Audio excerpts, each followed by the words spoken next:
We are happy to be gathered here as the Provo Municipal Council in our work session. It is Tuesday, December 1st at 12:05 p.m. This meeting will be conducted entirely via electronic means on November 5th, 2020, in accordance with Utah Code 52-4-2074.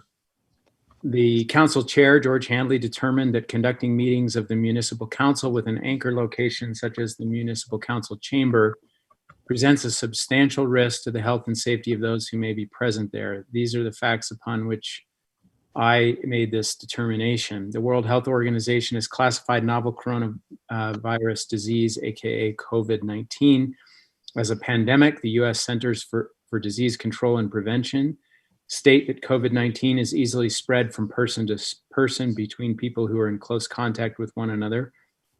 The state of Utah is currently subject to a public health emergency order, which limits the size of public gatherings and which requires people to wear face coverings and follow social distancing guidelines. Utah County is currently listed as having a high level of coronavirus transmission, and physical distancing measures will be difficult to set up and maintain in the Provo City Municipal Council chamber and other meeting rooms. Additionally, the chair of the governing board of the redevelopment agency of Provo City has determined that its meetings are subject to the same risks and has adopted the same procedures as the municipal council. The meeting will be available to the public for live broadcast and on-demand viewing at youtube.com/Provo City Council. This meeting is being broadcast live on the web on the Provo City YouTube channel, where it will also be available for on-demand viewing. I remind participants to mute your microphone when not speaking so as to minimize the potential for background noises and conversations to be picked up, recorded, and broadcast for all to hear. So allow me to state the names of those who are present, after which we will have an opening prayer. Let's see, Mr. Fillmore was going to give our opening prayer. If I could call on Mr. Harding to offer that in his stead. So I am George Handley, Council Chair. I'm joined by Dave Harding, Vice Chair, and other council members, Dave Shipley, Shannon Ellsworth, Dave Sewell, and Travis Hoban. We are we do not have Bill Fillmore with us at the moment, but he will be joining us at a later point soon. And we're also joined by Wayne Parker, Chief Administrative Officer, Brian Jones, our council attorney, and Cliff Strachan, our executive director, and supported by other staff who are here. So, Mr. Harding, if you would offer that prayer, thanks. Father in heaven, we are grateful to be gathered as municipal council and council of government of Provo City. We are grateful for the opportunities that we have to serve our community in this manner. We are grateful to be members of this community for the blessings that we enjoy here and for the many good people who are part of this community. We ask thee for inspiration and guidance as we discuss these important issues. We ask thee to help us to communicate clearly during this meeting for both the presenters as well as the discussion afterwards. We ask thee for wisdom in the decisions that we'll make and in our work on behalf of the people. We ask for a blessing upon all the city employees that are serving the people of Provo, particularly those who are putting themselves at risk. We ask for a blessing throughout our community for those who are ill, as well as those who are caring for them. And we ask thee that we may have an added measure of goodwill towards our neighbors and towards others. And this we pray in the name of Jesus Christ. Amen. Thank you, Mr. Harding. All right. Well, we'll begin. Let me just make a reminder about decorum. Although this is a public meeting, only the presenters and those invited by the chair may speak or ask questions unless otherwise invited by the chair. Please use the raise hand function to indicate that you would like to speak, and please wait to speak until called on by the council chair. We'll start with our first item, which is a discussion regarding the preservation of Bridal Veil Falls for natural and recreational purposes. hopefully not purchases, as we want to have this discussion. But welcome, Mayor and Isaac Paxman. We're happy to have you with us. As we've all sort of become aware in the last few days of a county commission meeting that will happen next week, which will be a public hearing about a possible conservation easement to be placed on Bridal Veil Falls. And this is in reference to an alternative possibility, as far as it seems to be at this point, of a potential use for that property that would be private.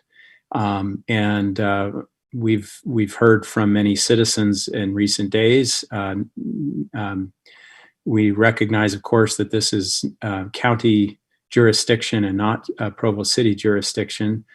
But I think we wanted to have this discussion because it impacts our city very directly. We manage and own the Provo River Parkway Trail that leads up to Bridal Veil Falls. I think we all recognize that Bridal Veil Falls is one of the most popular destinations in the county, certainly in Provo Canyon. It is a magnet attraction for every demographic in our city and in our county.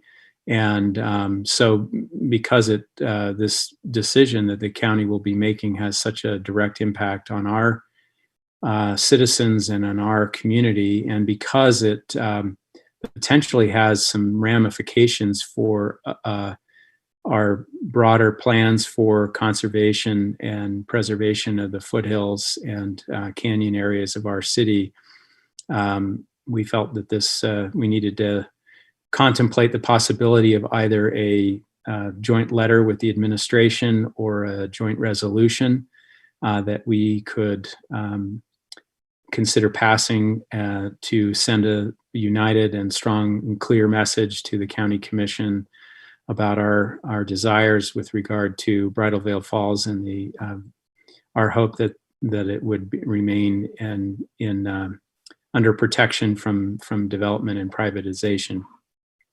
So with that, we've contemplated two possibilities, as I mentioned, a letter or a resolution. I think my sense is, and I'm open to this discussion to get us started here, is whether or not the resolution is the preferred of the two alternatives. Obviously, we'll want to consider also the specific wording of it.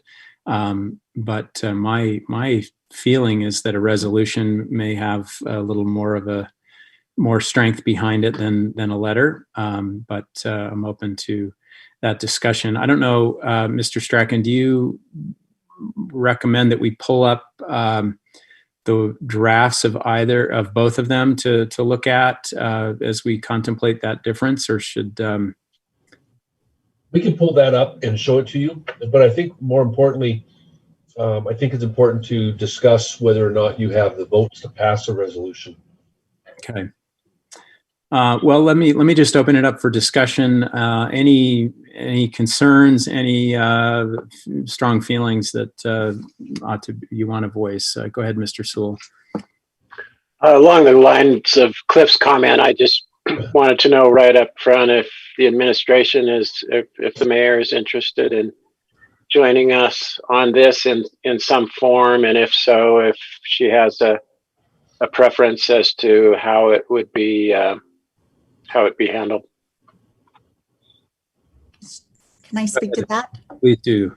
Okay, great. Yeah, so I was just actually on the phone with Council Chair Hanley a few minutes ago discussing this, and I have had a chance, and I'm actually just skimming the resolution right now. I read the letter and thought that was fine and well written.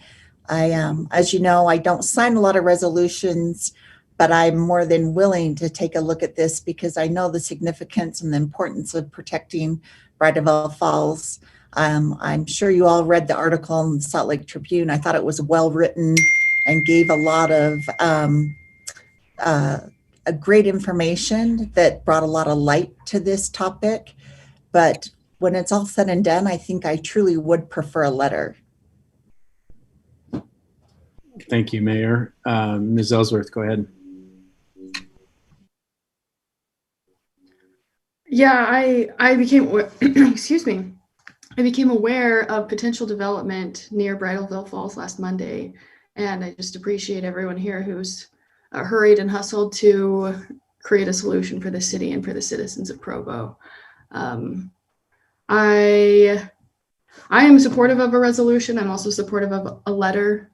If a resolution has more weight, that's great. If they have equal weight, then perhaps it doesn't matter, but I'm supportive of either and or both. Thank you. Any other comments from the council? Are there any concerns about either?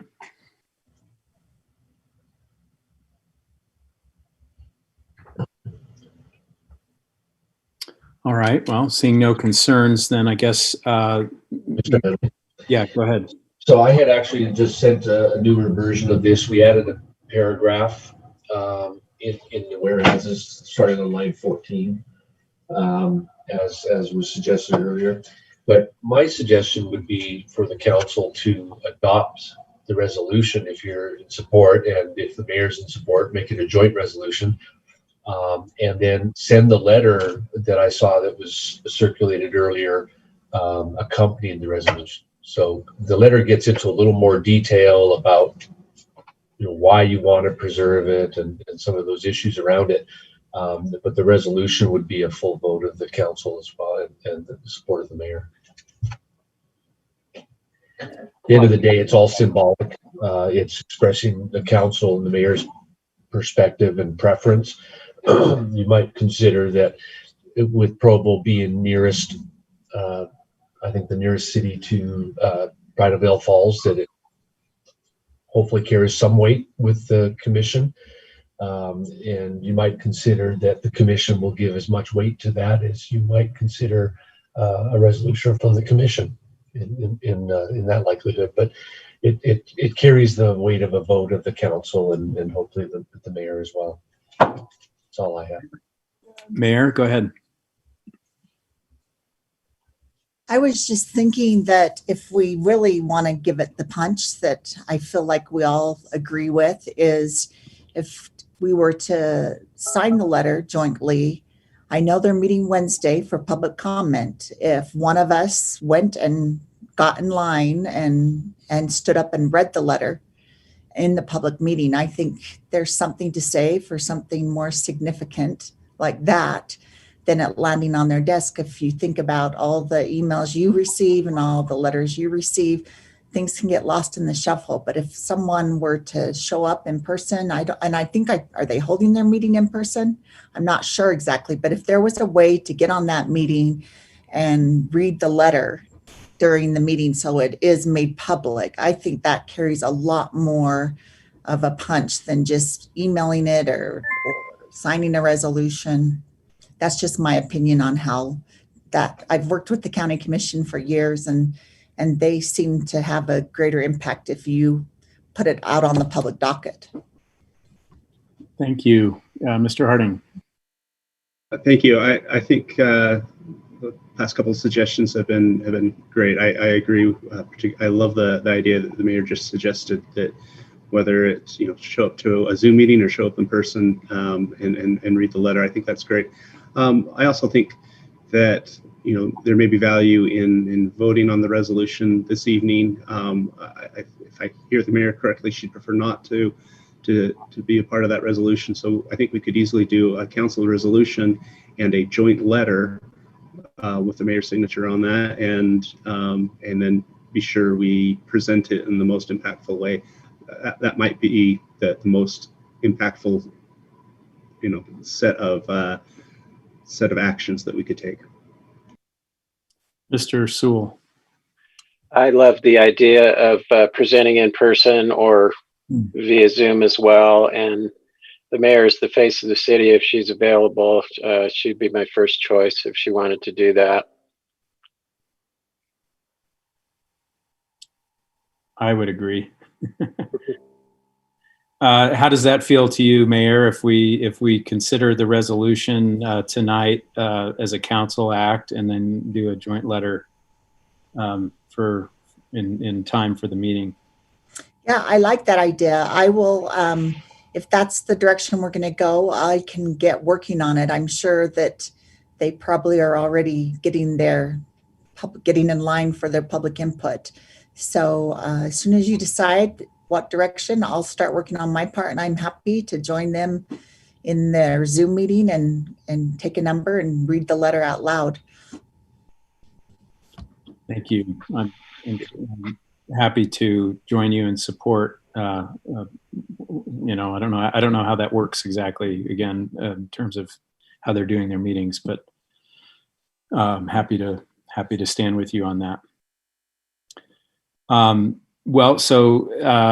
Do we have any concerns about the wording on the letter? I didn't get a whole lot of feedback from everybody. So I don't know if there are any sort of, I did see Ms. Ellsworth had just sent some suggestions on it. I hadn't had a chance to look at them. So, but the letter doesn't require any sort of legislative act, right? So we can just continue to wordsmith that over the next few days. But do we want to consider the resolution this evening? Or do we need to vote on that? I would put a motion forward to advance a resolution to the council for adoption tonight. Do I have a motion? So moved. And second. Ms. Ellsworth and Mr. Shipley, second. Any discussion of the motion? All right, I'll call for a vote on the motion. I'll vote yes. Mr. Harding? Yes. Ms. Ellsworth? Yes. Mr. Fillmore is excused. Mr. Hoban? Yes. Mr. Sewell? Yes. And Mr. Shipley? Yes. All right. Well, thank you to the staff. We'll look at that a little more closely this evening and vote on that tonight. And then in the next couple of days, we will finish up the wordsmithing, and Mayor will welcome any feedback you have on the letter. And you and I can talk about how we want to present it next week. I like the idea very much of stating it in person. I think that's really powerful. And the nice thing about doing the combination, I think, is that the resolution can also be something that can be accessed by the media. It's more, it's part of the official public record as well. So I think they're both saying what we want to say, and I'm grateful for council's support on this. Okay, without further ado, then we'll move on to item number 2. Which is a discussion regarding impact fees and how they apply to nonprofit home builders of low-income housing. And this will be presented by John Magnus, our policy analyst.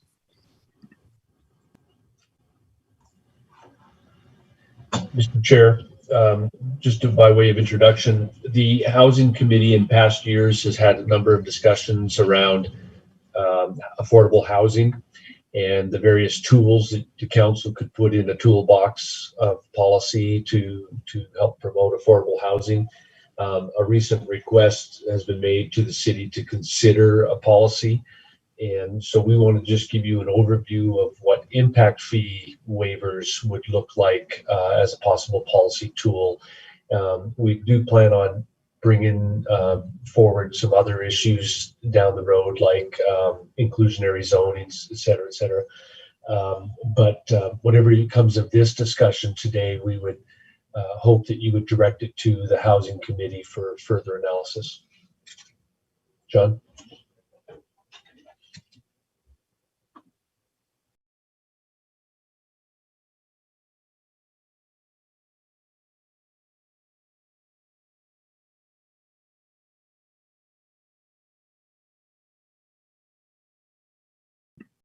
We can't hear you, John.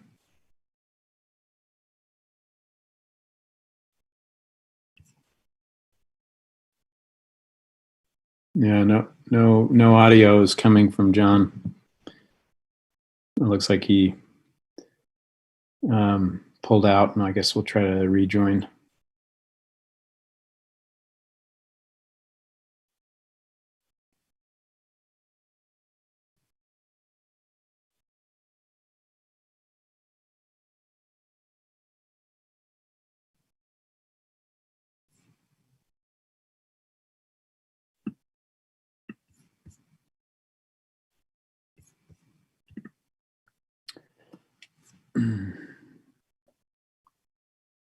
Are you there, Cliff?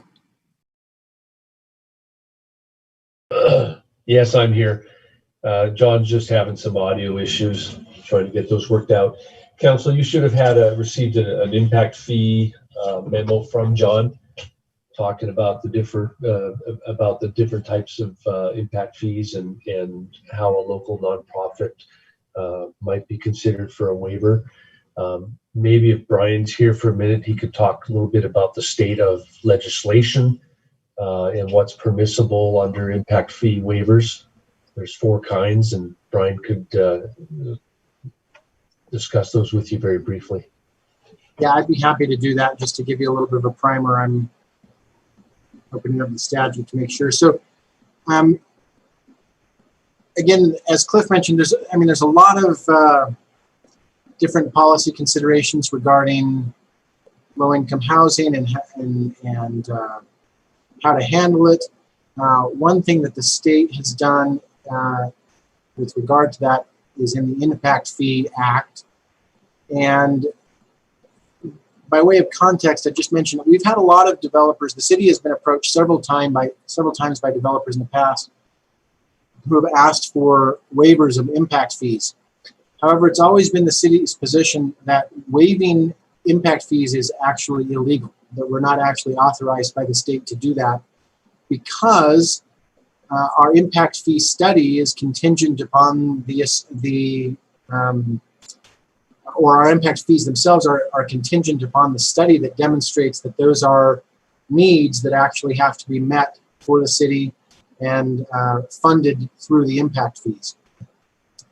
However, there are a few instances in which the state actually authorizes us to waive or more accurately grant an exemption for impact fees. And specifically in section 11-36A-403, it provides that a local subdivision may, in their impact fee enactment, and that means the underlying city ordinance that authorizes impact fees, we may provide an impact fee exemption for development activity that's attributable to one of 4 things. Low-income housing, development activity of the state of Utah, a school district, or a charter school. And there's actually a catch-all for development activity with a broad public purpose. However, notice that it's important to recognize that except for granting exemption for low-income housing, in order for the city, and really it's a decision of the council because it has to be in the city ordinance regarding impact fees, except for low-income housing, the enactment that grants the exemption has to identify where the replacement money is coming from, okay? Because as I just said, we've got an impact fee study that says there's infrastructure that must be built in the future to accommodate growth, and that impact fees are where the money comes from. So if you grant an exemption to certain development activities, such as the state or schools, you have to identify where the replacement money will come from. There is an exemption granted by the state exempt that rule for low-income housing. So the city council may, by ordinance, grant an exemption to impact fees for development attributable to low-income housing, and in doing so doesn't need to identify the source of funds that would actually pay those impact fees.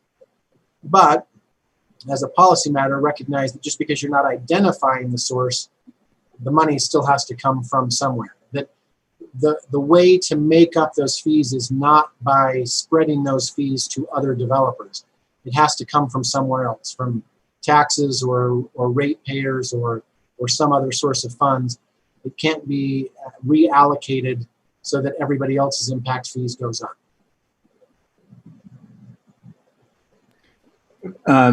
Mr. Jones, could I ask a quick question? Sure. Does that mean that it's got to be a sort of blanket policy for all low-income housing as opposed to like an ad hoc decision about one particular organization?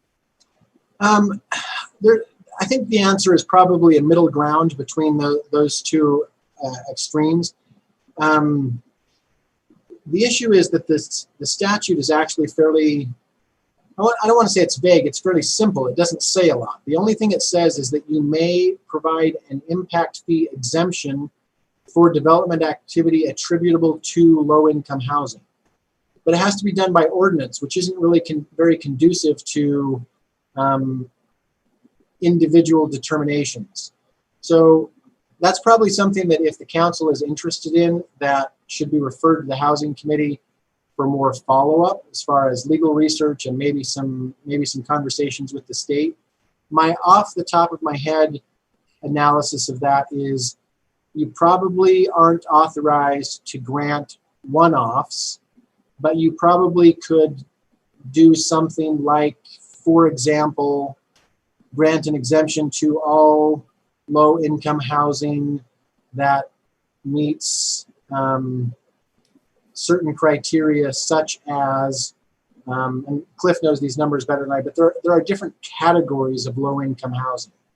So you could potentially maybe grant an exemption to one category and not to all categories. Thank you. Let's see. Mr. Shipley has a question, and then Mr. Magnus can take over from there. Go ahead, Mr. Shipley.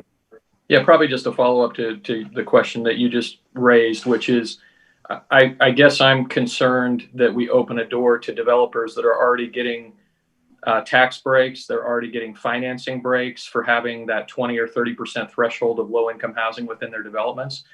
And I feel like a lot of developers have that token 20 or 30% so that they can get those benefits. I'm not interested in the city giving them additional benefits for putting in that 20 or 30%.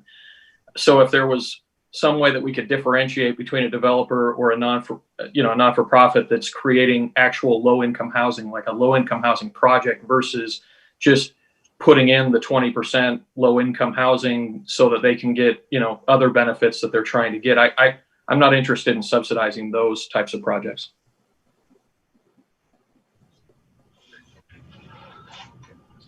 Okay. John, for your benefit, I don't know when you joined back in, but while you were trying to reconnect, I was asked to just kind of go over the statute and what the statute says about the exemption. So that's all I've done. And then.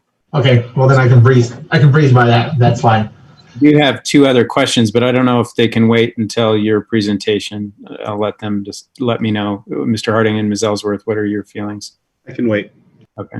Yeah, I'd rather hear the presentation first. Okay. Go ahead, Mr. Magnus. Okay, so the Provo City collects impact fees for water, wastewater, stormwater, power, transportation, police, fire, and parks and recs.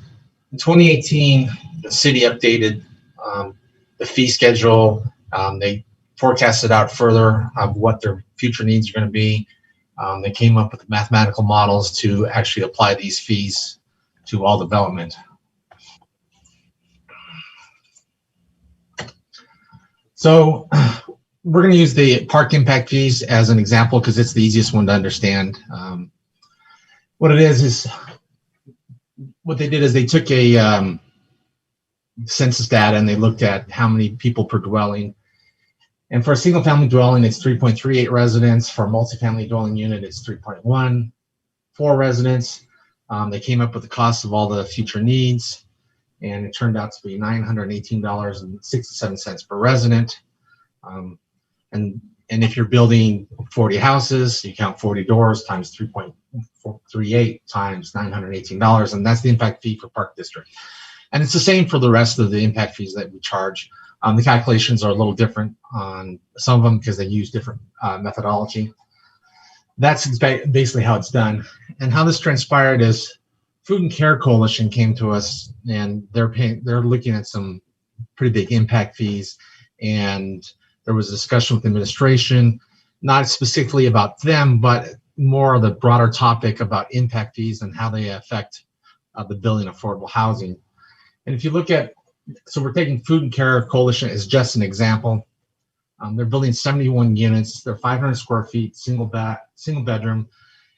Most of them are going to be single occupied, only one person per unit. The impact fee, their impact fees for the total project are about $460,344, or just shy of $6,500 per unit is what they're being charged for all the impact fees. If we look at using the park recs again, because it's the easiest one to do the math on, you take the 71 units, you times it by 3.14, comes out to 222.94 residents, and then you multiply that across the $918 per resident, and it comes out to just over $200,000 in impact fees for that development for the park alone. And this is why they came talking to us, but you can see how impact fees can be multiplied across the units quickly using our methodology. And we do have ways for them to correct that, especially for the Food and Care Coalition. They could go back and ask for an audit, or they could pay for an audit of their dwelling and have the number of residents knocked down to 71 if they can prove it mathematically that that's how many people are going to be living in the unit, and then that would be charged across the 918, which was substantial savings to them. It would be a third of the cost alone for the park fees. Brian already explained the Utah codes to you and how they work. We do have the right to waive impact fees if we want to codify it, but we don't. The only thing we can do is we can let them do audits and come up with new calculations based on their numbers and their residents, and ask for a reduction in fees so it matches what they audited at. As a policy issue, what we can do is we can look at a impact fee and how it affects affordable housing. The scholarly literature out there does make a correlation to impact fees and its effect on affordable housing, and it does increase costs to affordable housing, which reduces the amount of affordable housing that's actually built. I'm from California. You work in San Diego City proper, between the county and the city. Impact fees were usually about 48% of the cost of the build.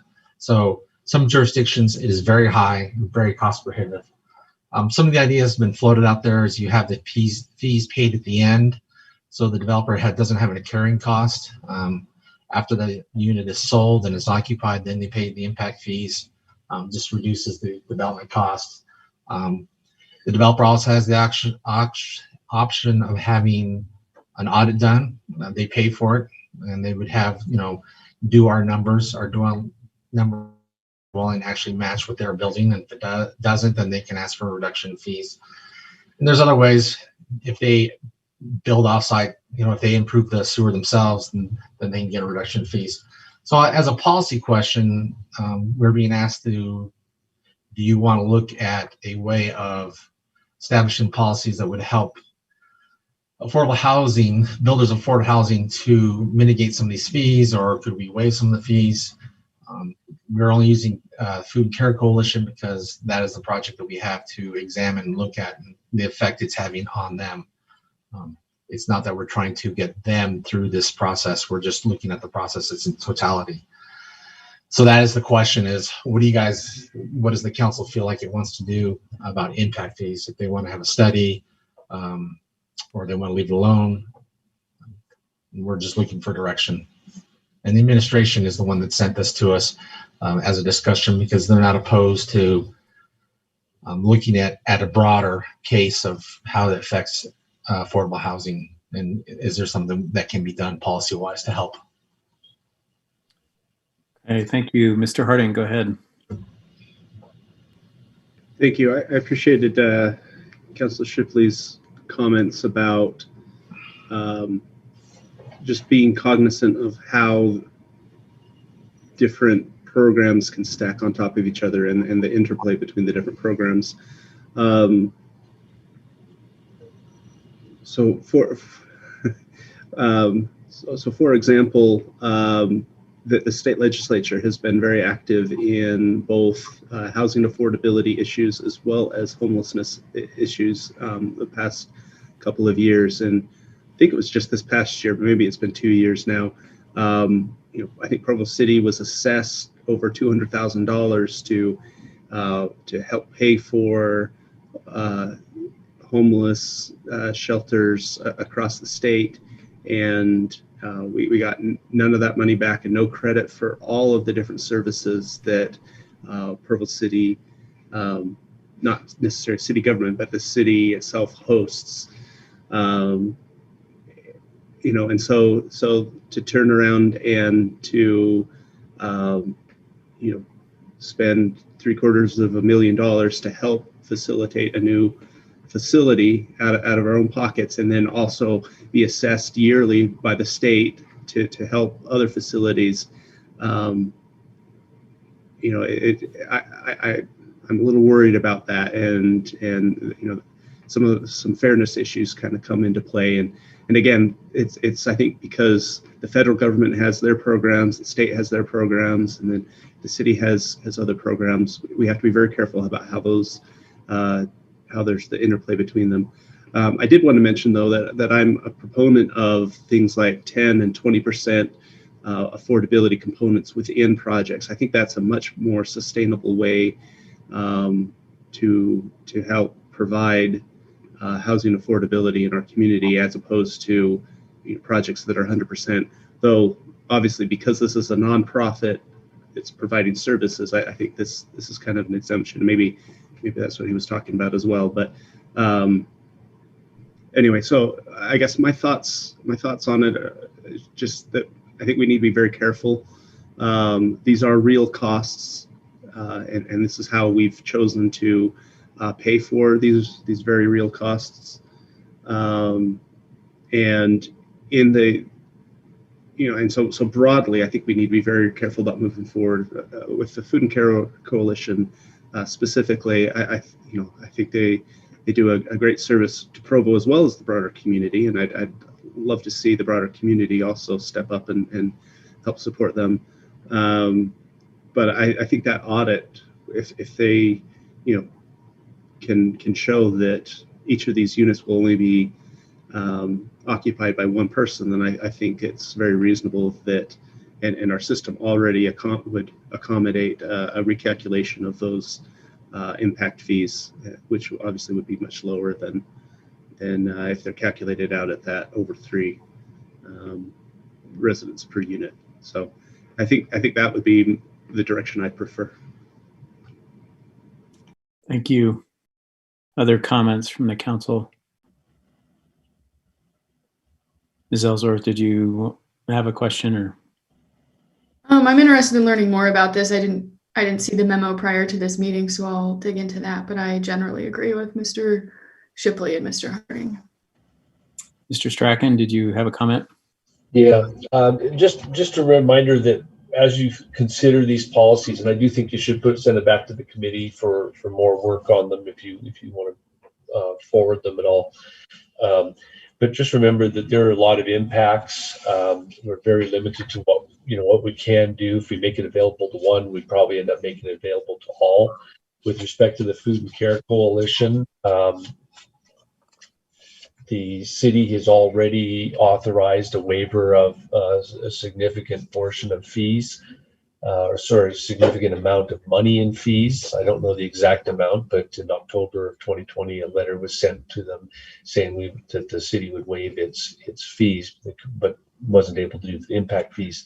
So they are getting some city help. One of the challenges you have in some of these projects is the more you build, the more will come. So you might want to, as a council, consider where you want to put dollars in terms of incentives. And if you want, as Gary McGinn had suggested previously in a different meeting, if you want to put your effort into workforce housing as opposed to, say, low-income housing, then there's different ways of doing that. And those are some of the things that I suggest get explored in the Housing Committee and then brought back as proposals. Ms. Ellsworth? Yeah, I'm the chair of the Housing Committee, and we haven't formally discussed this. There hasn't been a lot of talk or information on this. But I think Mr. Strachan is right that we should look more comprehensively about how we can support these objectives, but maybe through different avenues or prioritize different kinds of housing. So I think that there's some broader work to be done here. Mr. Shipley? Yeah, I just wanted to see if maybe Brian could weigh in on whether or not we could have a policy that allowed some waiver or had a waiver policy for non-for-profits, but not for for-profit development. I'm trying to find my buttons to get on. That's probably something that I'd recommend taking back to the committee and doing some more research on. Off the top of my head, I think that particular criteria is maybe a little bit problematic, but maybe you could address the same concern that you raised earlier by having it be about the percentage of units. And maybe the exemption is only for exclusively projects that are exclusively low income, instead of only a percentage or something like that. But that's something we could definitely look into more. All right. Well, it sounds to me like there is a general feeling that we just need to have this conversation move to the Housing Committee. So unless there's other action to take on this item, do we need to have a motion to do that, Mr. Jones? Not necessarily. I mean, if you do have a motion, then it makes it clear to the committee that it's within their scope of responsibility and it's something that the entire council wants them to address. So while it may not be 100% necessary, I'd probably recommend that. All right. Do I have a motion then? I can make a motion.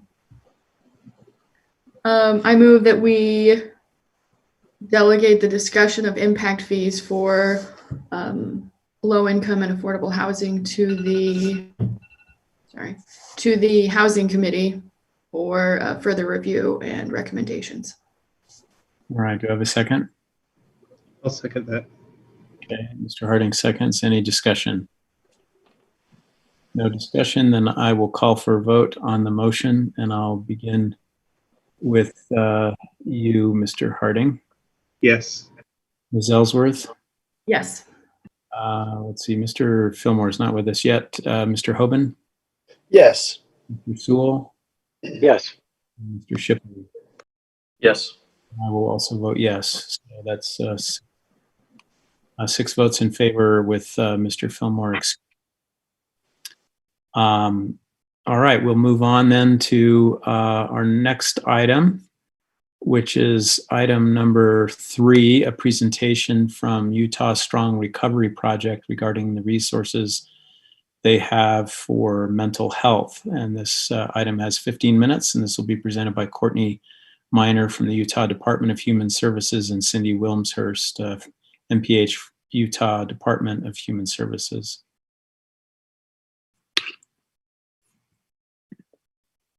Can everyone hear me okay? Yes, welcome. Okay, great. And you can see my slide. Excellent. My name is Cindy Wilmshurst. I'm with the Utah Strong Recovery Project, and I want to thank you for having me at your work meeting today. So I just have this presentation. I'll tell you a little bit about what we're doing. This program is happening in all 50 states. This is a FEMA-funded program because the federal government is very concerned about the impacts of the pandemic on the well-being of the citizens of our country. So I'll just go ahead and start, and if you have any questions, feel free to ask. Let me see if I can get in here. I cannot advance my screen. Oh, thank you. Oh, there we go. Okay, thank you. So as I mentioned, it's funded by FEMA, and it's facilitated by the Substance Abuse and Mental Health Services Administration out of Virginia. And it's operated on the state level by the Utah State Division of Substance Abuse and Mental Health, which is housed in the Department of Human Services in Salt Lake City.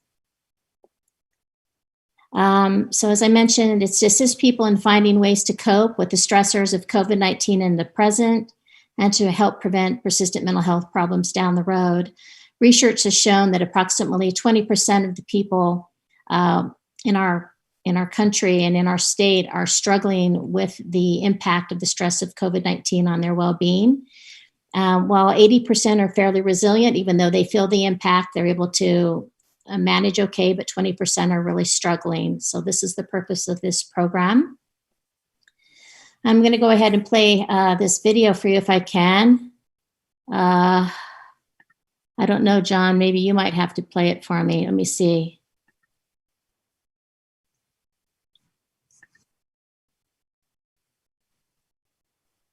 I don't know, John, can you start this video here?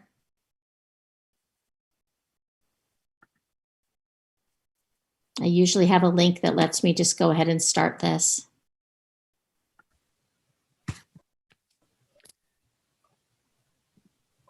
Is there anyone that has John, if you clicked on the video link, it may have opened in a different window, so you may need to do a new screen share and have it share the system sound from the YouTube screen. There we go. Okay, great. And John, you'll have to unmute yourself for the system audio to come through. Right, thank you.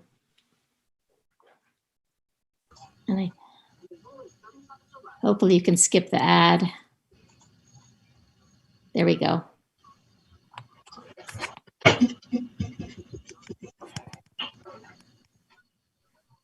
Can everyone hear this? No. Very, very faint.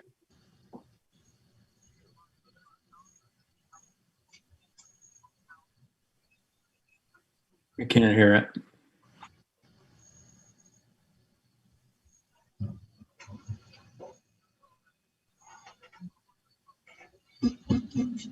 So no one can hear this then? Sorry. Okay. So Shay, because John, you have to be able to share your audio for them to hear it. Yeah, my audio is being shared. I don't know why it's not picking it up. Huh. Okay, we'll have to skip it then. It was a really great introduction, but that's okay. Things happen.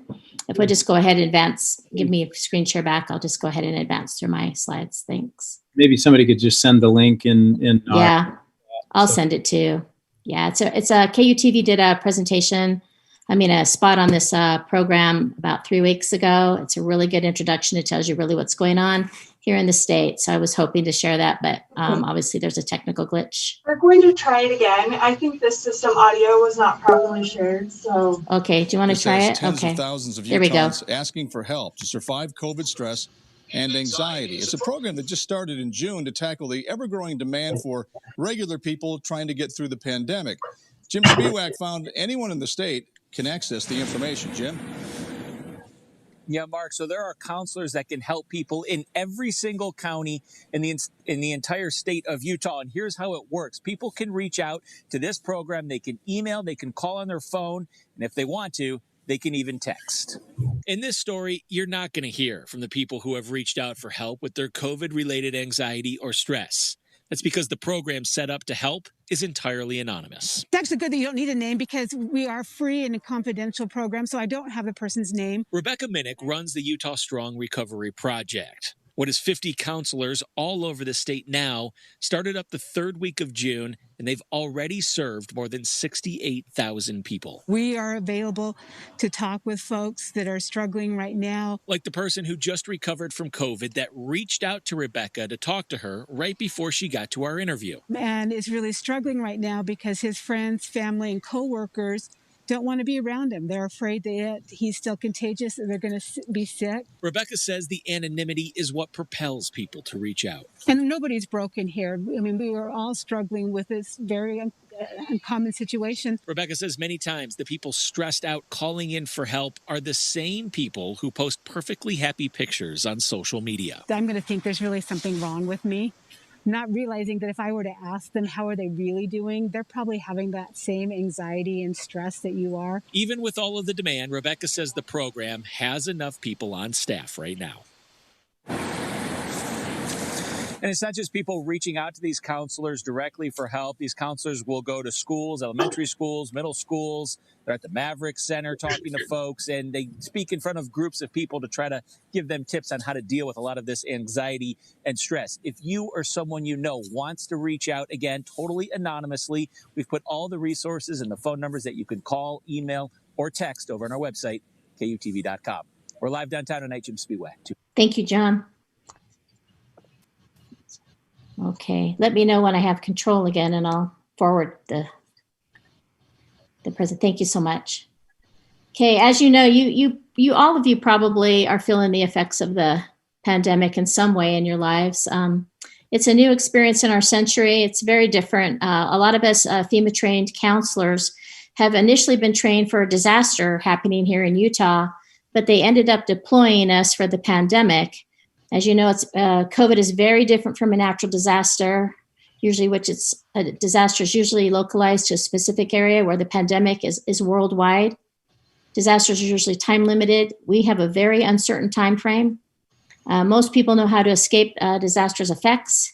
We're just working with physical distancing, masks, eye protection, hand washing help, but it's all around us. And of course, the source of the disaster is usually recognizable, but this virus is invisible, and we can't detect it with our 5 senses. I need to go forward again. Thank you. So you might ask yourselves, where do you see Provo City?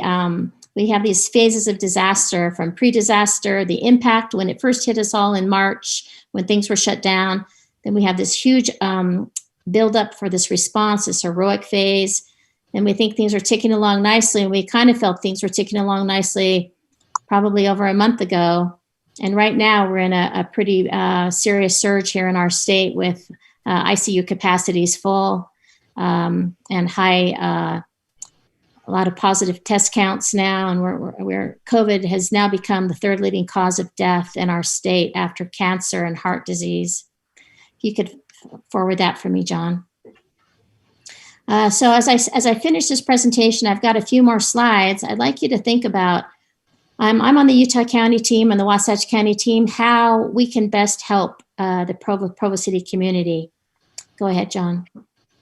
So clear back in June, Harvard and the CDC did a study, and they did a survey, and they asked adults to, how's the pandemic impacting you? And as you can see here, 40% of U.S. adults reported struggling with mental health or substance use symptoms because of the stress of COVID-19. Go ahead, John. The Kaiser Family Foundation recently did a poll in California as well.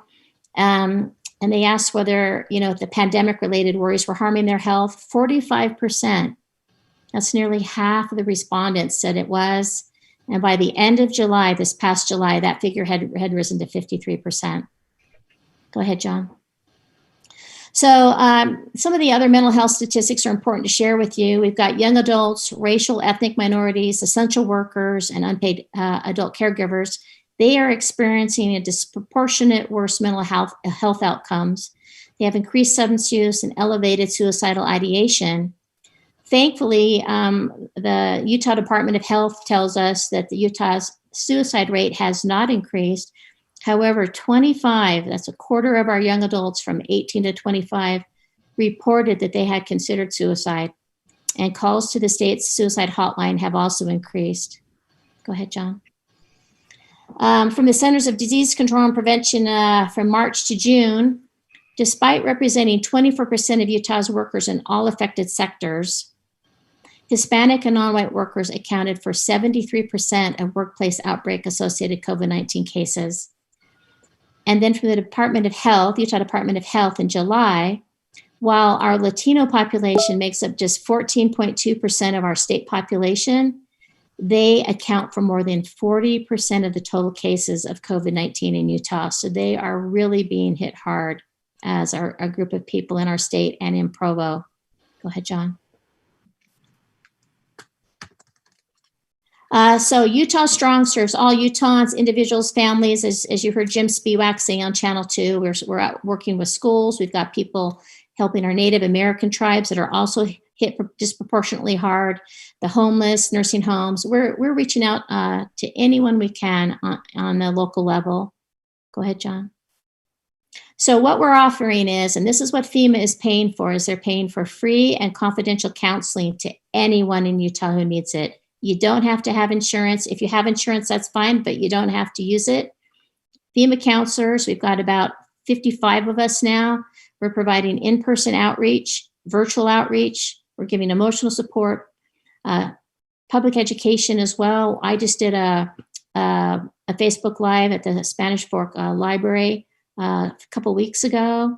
We're also doing information and referral for people that need help, like with with rent or, their utilities, things like that. Some people are homeless. We're trying to get them into the shelters for the winter. Go ahead, John. So counseling is providing an opportunity for people to talk about their thoughts and feelings about this COVID-19 experience that we're all having. As Rebecca Minnick said on Channel 2, we're having a normal response, most of us, to a very uncommon experience, but some people are just struggling more. And these are the people that we especially are trying to reach out to. But the other day, I got a call from a teacher and she just needed to talk. I would have considered her really in that 80% of the population that's doing quite well, but she still was just having a really high stress level that day. And she needed to talk for an hour. She just needed to tell me what she's experiencing. Go ahead, John. So we're doing education groups. We give presentations to anyone on how to protect and maintain your mental health during this pandemic. Go ahead, John. And we also facilitate support groups where people can share their experiences. So we'll look at people in a community like Spanish Fork. We're bringing them online together, and we'll lead a support group where they can offer encouragement to one another, share their coping strategies, have a sense of community, and they feel empowered by that. Go ahead, John. So as John Spiewak said on the news, we have a statewide helpline now. And it's answered by all of the FEMA trade counselors, and it's 7 days a week from 7 a.m. to 7 p.m. We have numbers there. And I have given this information. I hope your person who's been helping me has this information who she can share with you as well. Go ahead, John. We're also getting in all the city newsletters. The project information is going in people's utility bills, so they're actually getting information that you see here about us so they can reach out to us for assistance. Go ahead, John. And then I have my contact information here. And go ahead, John. And we also have other helpline supports. We have an after hours line that goes in through now it's called the Huntsman Mental Health Institute, which formerly was known as UNI. We have a SAMHSA distress line back east. And people can also text and email us. Go ahead, John. And I just want to thank you so much for the opportunity to present this and take up some of your valuable time today. I wanted to ask you, before I close, if there's anything that you would like to suggest to us that comes to mind of how we can help Provo City. Thank you so much. Any comments or questions from the council?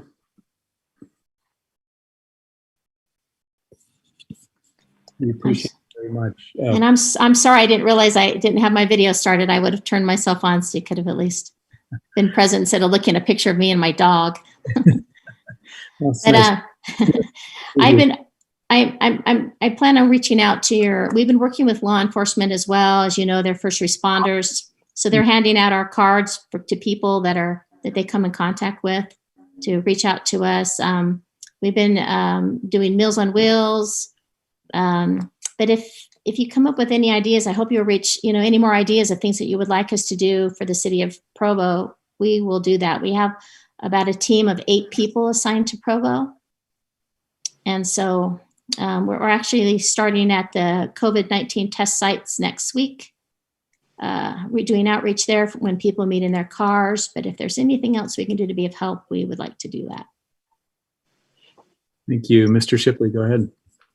Thank you. And Cindy just referred to what I was going to bring up, which is I hope that we could have this group in contact with our law enforcement, and not only for them to hand out cards, but to maybe present to them at some point and connect with them for them, and the added stress and pressure that they're under, working in these conditions. And so obviously that's an administration thing with your group, but as a council person, I feel angst for, our first responders and for anybody who's having to work in these conditions. So I'm really glad to hear that those resources are available. I'm glad to hear that you're in communication with them, and I'd encourage our administration to continue talks on maybe formalizing some help and training to anybody who's trying to work as a first responder in these conditions. I appreciate that, Mr. Shipley. We have met with your health department. We've actually done a group with your contact tracers and some of the people there. I have met with Sheriff Mike Smith for the county, and he's working with us. But there's so much more to do, and we have to rely on our partners like you to help us open doors and give us suggestions, because we don't want to miss anyone. We're working with people in nursing homes. I'm actually counseling 3 people in a nursing home right now. They're so isolated. We're actually having secondary COVID deaths because of the isolation that these people are experiencing in these nursing homes. It's very sad. They're not getting COVID, but they're still dying from COVID because of the isolation. We have a suggestion in our chat from our community relations person of sending this information out to our neighborhood chairs who have sort of grassroots contact with their neighbors. So that would be one way to get more information and awareness into the public. Thank you. That's a great idea. I would love to do that. And I could even maybe have a Zoom meeting with them and talk with them a little bit more. Will I reach out to Karen for that information, to connect with her on that? Yes. Okay, great. Ms. Ellsworth, go ahead. Yeah, did you say that you've been working with school districts on this? It'd be great. Yeah, we have been. We've had more success with Landmark High School in Springville, and we've been working. We were going to be doing a weekly presentation in person here in Wasatch County as well for families with the Wasatch County School District. However, when the surge happened, we had to cancel that, but we can do things online, and we're happy to do that. If there's anyone that wants to help us do more outreach to the schools, we've kind of reached out to them, but not many of them have reached back.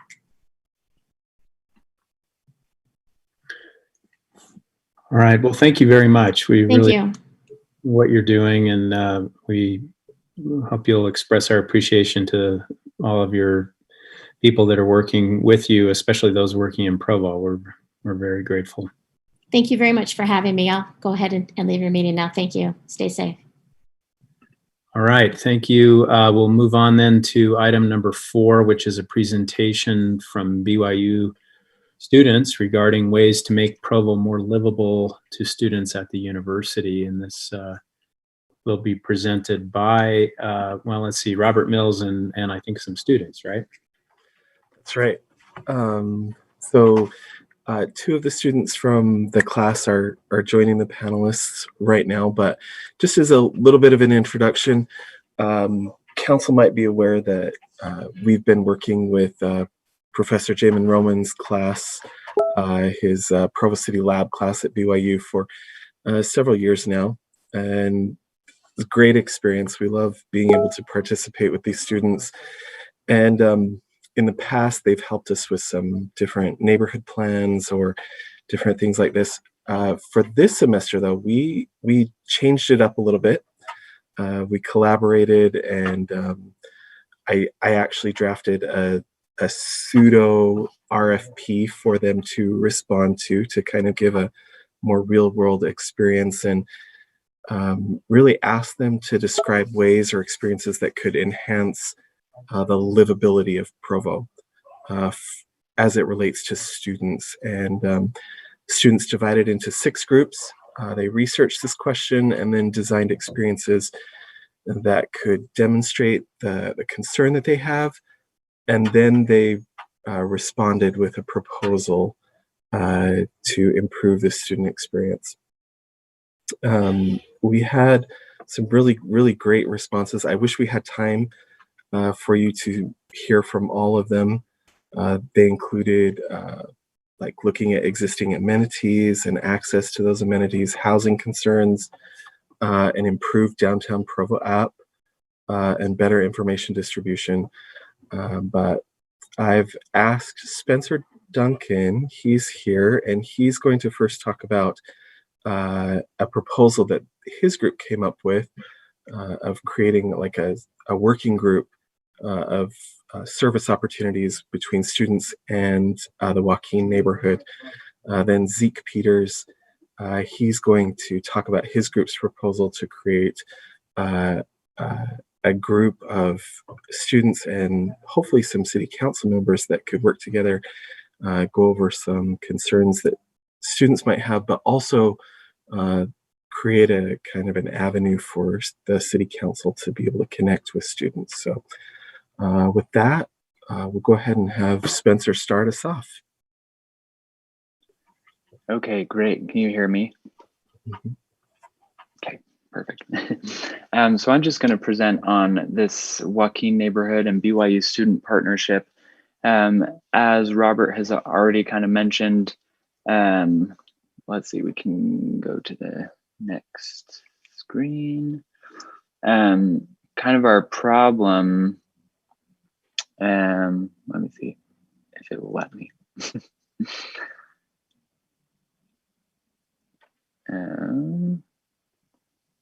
There we go.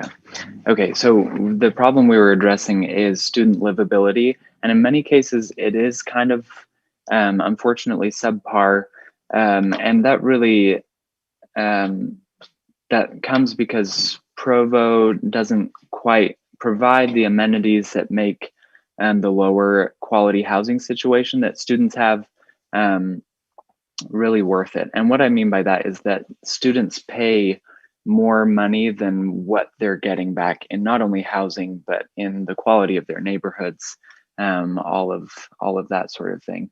So we wanted to, if we can go to the next, there we go. We wanted to really look at this, and students, because of this lower quality, they don't really bother getting involved in the neighborhood, and the living conditions just keep getting worse. And if they do get involved, they're gone pretty fast, and so that involvement doesn't stick around.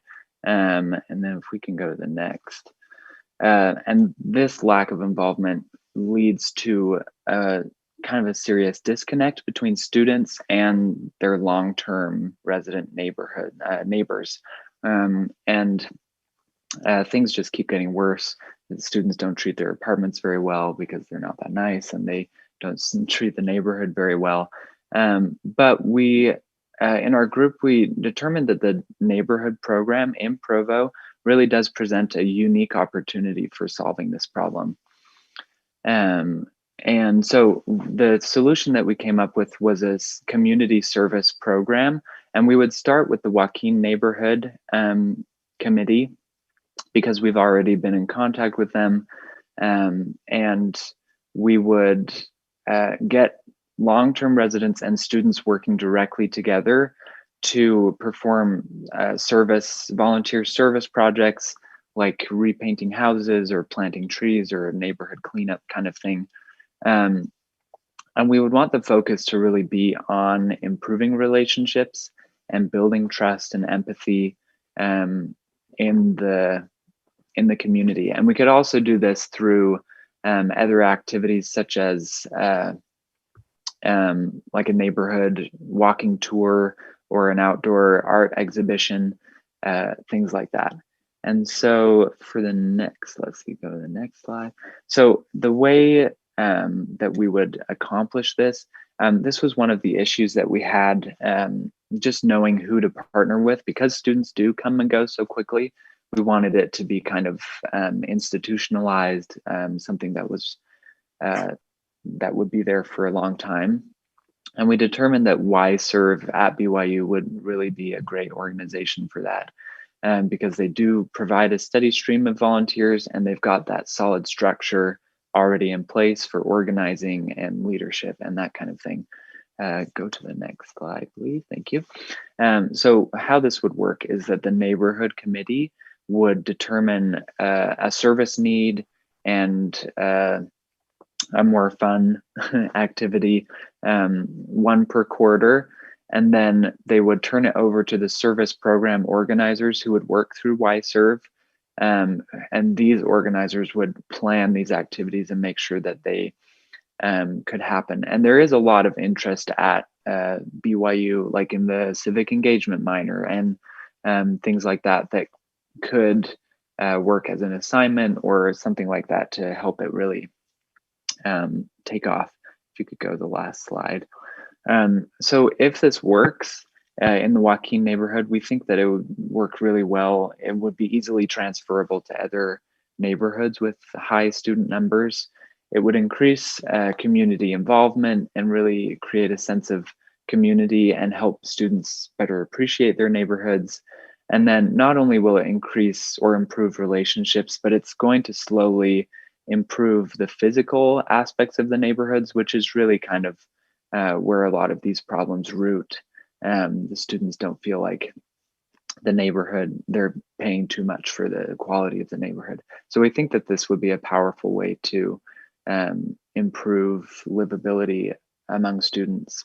And I thank you for your time listening. Looks like Ms. Ellsworth has a question. Go ahead. Yes, at the beginning of your slide presentation, you said that there was low quality housing or low quality neighborhoods. Can you go back to that? Yeah, just kind of talk about where we're seeing that. Well, I'm curious what that means. Let's see.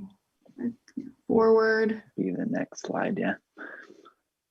Because of the quality of living conditions, on the next slide, student livability is subpar. Yeah, right here. So because of the quality of living conditions, students often don't bother getting involved in their neighborhood.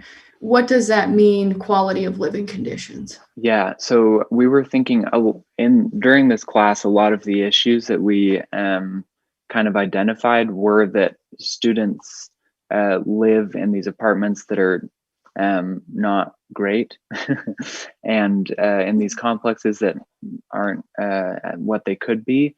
And so because they already live in a place that's not they don't really care about it, it's just a place to live.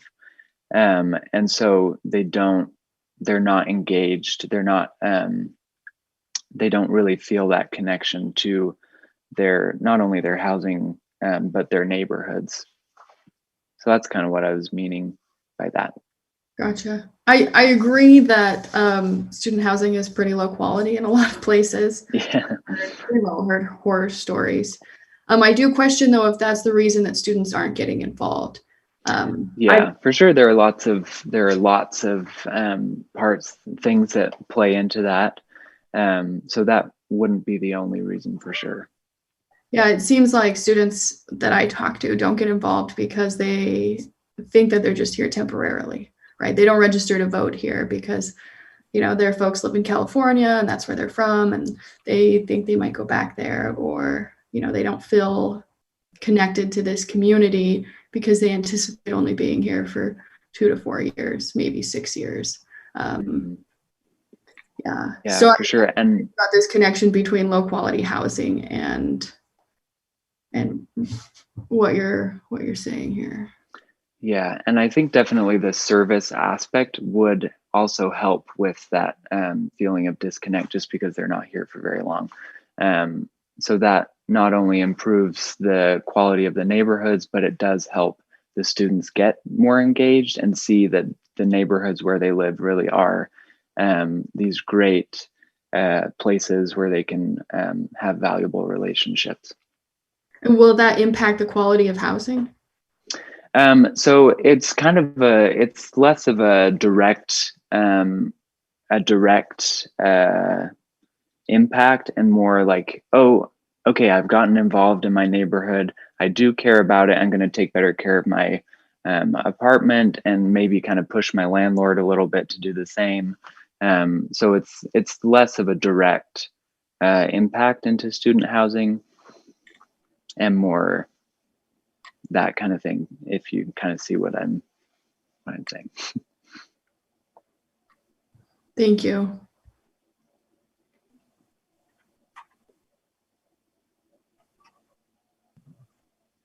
All right. Was there another presenter, or was that it?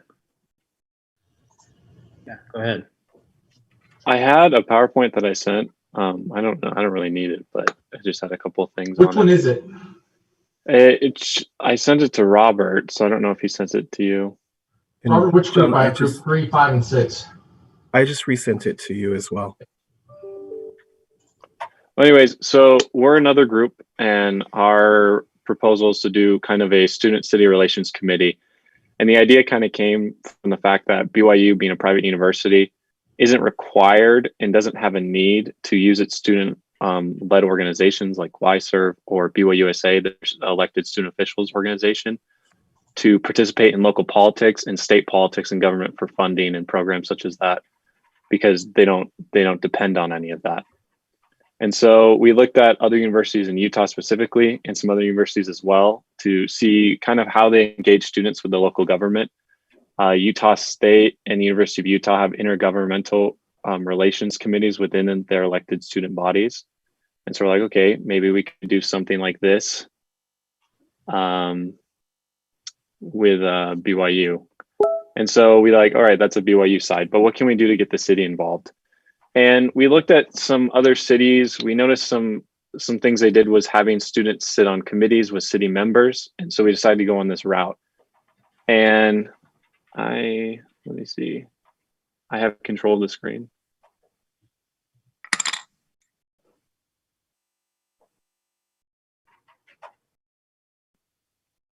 Oh, okay. I see it now. Actually, there we go. So this is an older document that we use that just describes one direction of how this would work. Is we wanted to get students involved directly with city members to discuss any issues that they think is coming. But then we also wanted to, I'm going to go to this one first. We wanted to give the students direct information of what the city is doing in response, because having Robin in our class, going to city council meetings and listening, reading city things, you can see that Provo is doing a lot of things that involve students where we live, what we're doing, but they don't know about it. And so we thought, yeah, it'd be great if the city was able to get direct information from students, such as needs, problems, and ideas, but also what the city is doing and how they can help, or what they're doing and telling students about that. Because just talking with Robert in class, like I said, he was telling us about things they're doing with parking, things that some of us had never heard of. And we did some surveys with students at BYU, and they found it very helpful to know what the city is already doing, even if it's not what they wanted, but it's still information that they're getting. And so basically what we want to do is we want to kind of make it more streamlined how the city and BYU communicate, but just BYU students.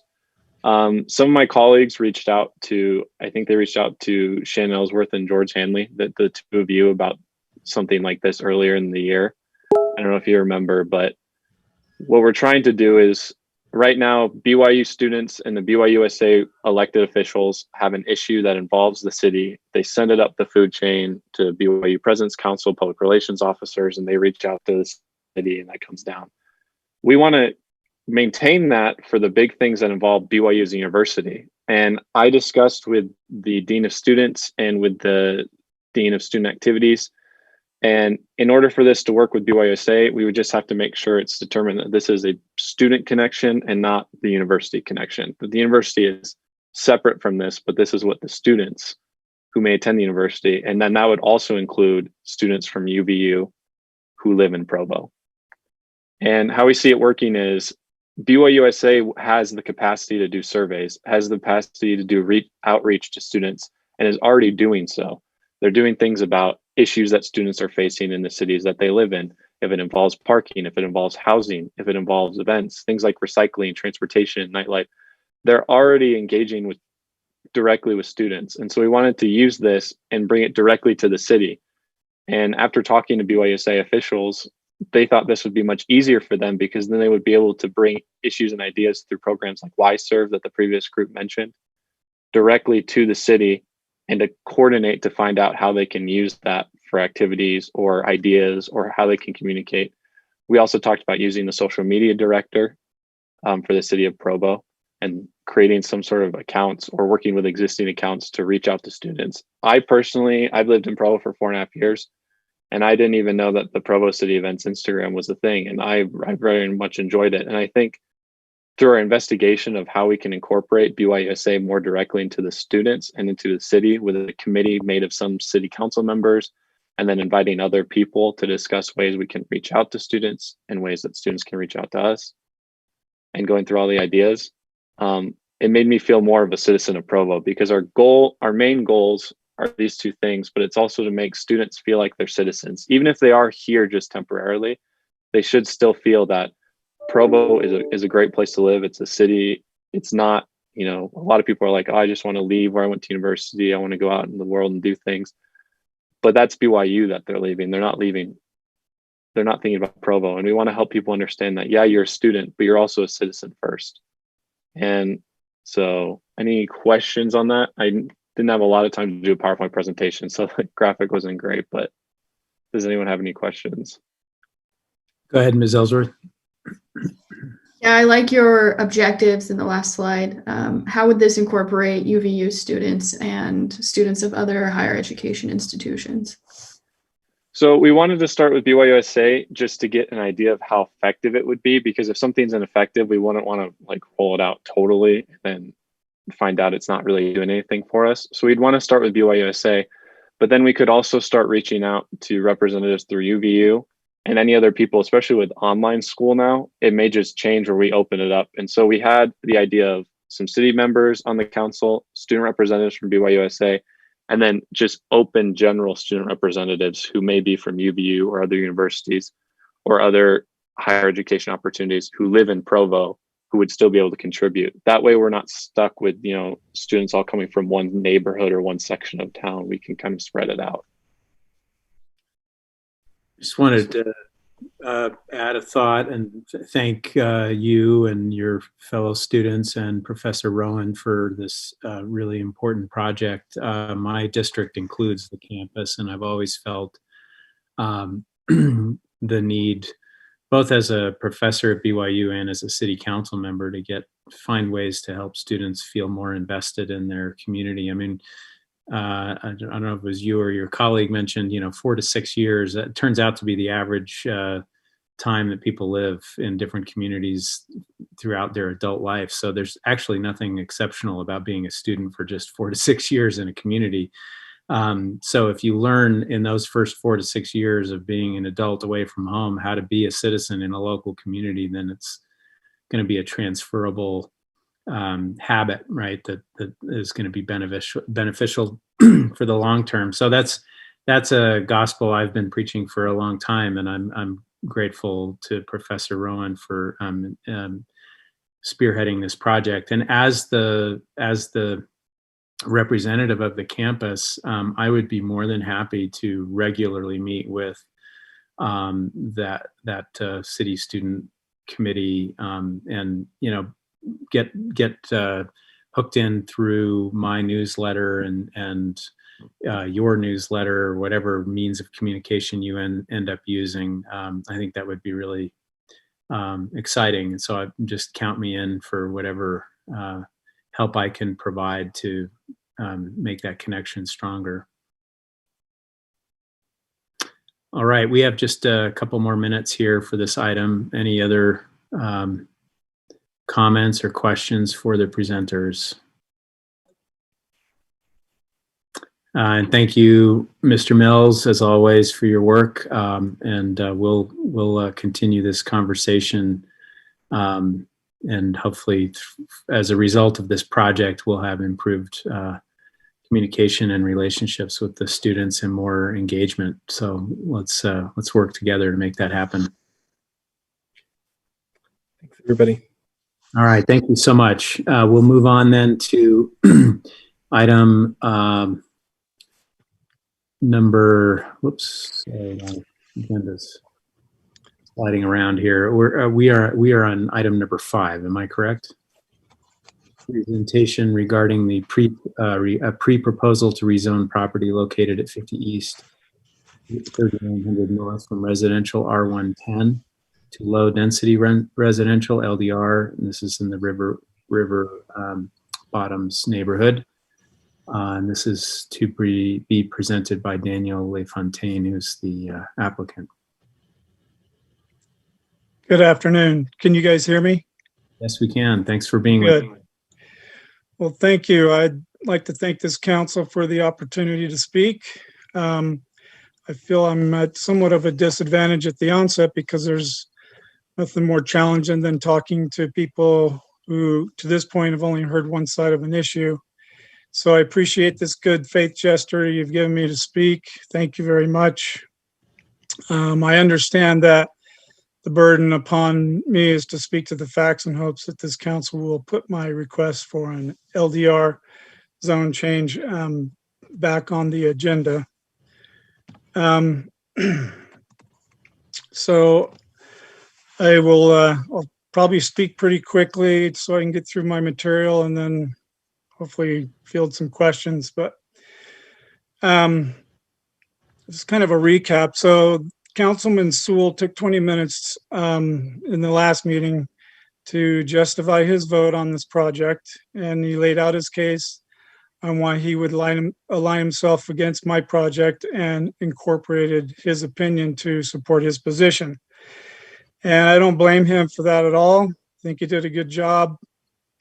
I think it was maybe mostly because he has to live amongst these neighbors. However, I would think that afterwards that he would have demonstrated the decorum to allow me to respond or to suggest to this council that in all fairness, I should at least be given the opportunity to speak. I feel that Councilman Sewell did represent his neighborhood well, but I do not believe he represented the city of Provo at all. His words expressed the privileged status of a neighborhood that feels so entitled that they are exempt in participating in the state and city goals of integrating lower to moderate housing throughout the city. All the neighborhoods are benefit in some if they have some diversity, and it's precisely what the state is asking city councils to do.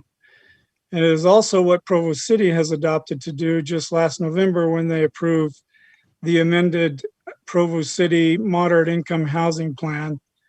So I'm therefore grateful for the opportunity to speak, and I hope that I can be heard without prejudice or impartiality. The facts, there's some solid reasons why the zoning committee recommended this project. It was insinuated that their decision was out of fatigue and was half-hearted. And I believe that was an insult to the committee's recommendation, and here's why. To come to their decision, they requested a continuance 3 times for a total of 4 meetings with me so that they could get all the facts, not rush to judgment, and do all their due diligence. Their deliberation was first a matter of density, which was reduced from 15 to 14 to 12 and finally to 10. And the other reason was a matter of design, which I spent thousands of dollars in recommended changes trying to satisfy the committee's ideas, their opinions, and their request. So after hearing the facts, which I will present to you today, the final recommendation was given with some concern of the design of the buildings as opposed to the validity of approving a zone change to an LDR. And here, I just wanted to go over a few of the comments that came from that committee over the past nearly 2 years. One is The zone is a good fit for the area, not too dense, matches what is along the University Avenue corridor. Another was townhomes have brought a good diversity and quality to neighborhoods, providing a diverse housing mix. Another is University Avenue is lined with commercial and multifamily dwellings and will continue to evolve that way. Another was 10 units is reasonable density and a good transition on a busy street like University Avenue. That is a desirable and successful neighborhood are a mix of housing types. Also that this townhome project is an appropriate transition into the neighborhood. More remarks were for the city and housing markets to function well, there needs to be a choice throughout the city by adding more affordable options throughout the city, particularly next to a busy corridor and single family homes. Townhomes could accomplish a lot for the housing goals of the city. Another comment was it would provide access for employment opportunities as University Avenue develops in the future, and it can help provide transit options. Just a couple more. There's an appropriate number of units for this property, or even on the low side. Diverse housing throughout the city is an absolute worthy policy objective for the city. Another one was the project is completely appropriate for this property. And the concept plan was reworked 4 times, showing good faith in what can fit the neighborhood. And then lastly, this is the best use of this property. It is a buffer between the busiest street in Provo and single family residences, acting as a buffer zone between the two. So after all the meetings with the neighborhood, the staff, and the zoning committee, there are 4 areas of concern that have been consistent throughout.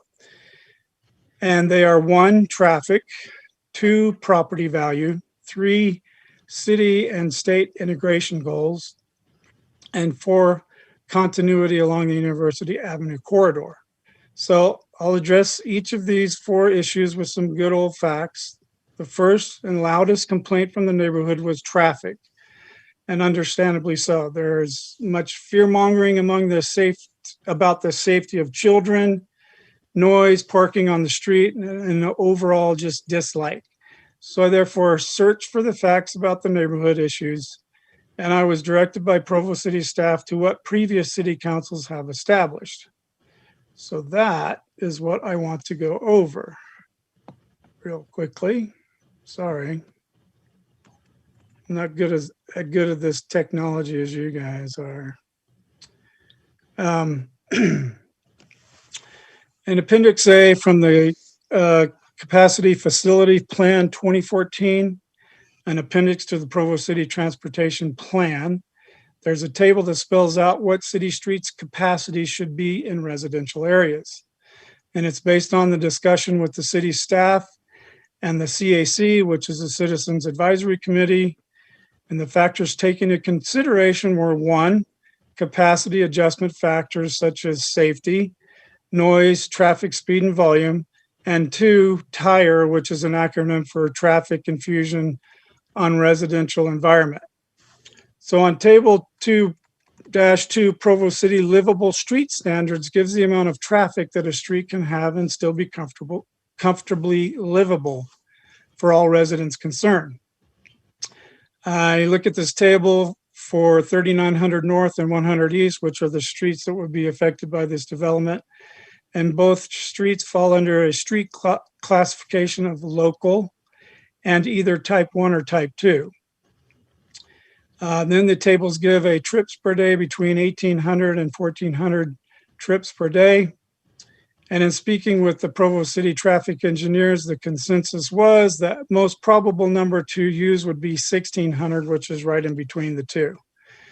So with 49 houses and lots in the entire neighborhood, Provo's traffic engineering department has established a standard of 11.4 trips per day per household. So after crunching the numbers, the fact is that there are a whopping 916 trips per day below what the city considers livable street standards. And that's assuming that 100% of all the traffic from this entire neighborhood, including this development, goes out of one of the two outlets. And just to speak to reality of that, I probably go out onto University Avenue 9% of my trips. Okay, so the second facts I want to address are property value. And again, there's been much fear mongering and hyperbole that has gone on with this proposal. In the very first meeting, a neighborhood real estate expert warned the homeowners that this project, if it were allowed to go through, then their home values would drop by $25,000. But within the next 15 minutes, he raised that amount to $35,000. And he's been raising that amount as these meetings have progressed. In the last meeting, he increased the amount to $100,000. And then he ended with a staggering $200,000 drop in home values. I think maybe he thought I was putting in a trailer park. I'm not sure. But with some alarming concern about such claims, I researched the literature and studies. And what I found was to be quite the opposite. And to quote one of the well-read and informed zone chairpersons, quote, "There is academic and professional literature that supports the advantages of multifamily homes with a single family home and the direct effect of valuation on the adjacent properties." Excuse me. So I'm just going to mention two of the many studies that I found. First is from the Massachusetts Institute of Technology Center for Real Estate. And the article was housing, well, it had to do with their housing affordability initiative, which I believe Provo is kind of going through at this point. The article was, and then the second article is from the Joint Center for Housing Studies at Harvard University. And both of these studies I would recommend for everyone to read that is on any type of city council, because it is very enlightening. But the conclusions to these documents found that a large scale, high density, which this is not, mixed income rental developments is in single family neighborhoods does not affect the value of surrounding homes and may even enhance property values, with likely residents being pro-social workers such as local police officers, firefighters, or teachers whose salaries make rental housing an attractive option. And they ended with the statement, quote, "The fear of potential asset value loss among suburban homeowners is misplaced." So the third fact I want to address is the city and state integration goals. So last November, the city approved an amendment to the, I'm going to say PCMIHP, which is the Provo City Moderate Income Housing Plan. And they did that because of new state code requirements under Chapter 10.9.403, which I'm sure you guys are aware of. So the items to be included with, I just wanted to go through a few things. The items to be included with the general plan were to, quote, "Facilitate a reasonable opportunity for a variety of housing, including moderate income housing, to A, meet the needs of people of various income level living, working, or desiring to live or work in the community, and B, to allow people with various incomes to benefit from and fully participate in all aspects of neighborhood and community life."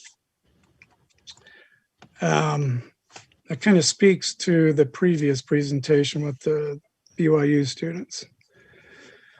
So as I've gone over these documents, I found that this zone change will directly fulfill many of the city's adopted goals and policies found within the Provo City Moderate Income Housing Plan.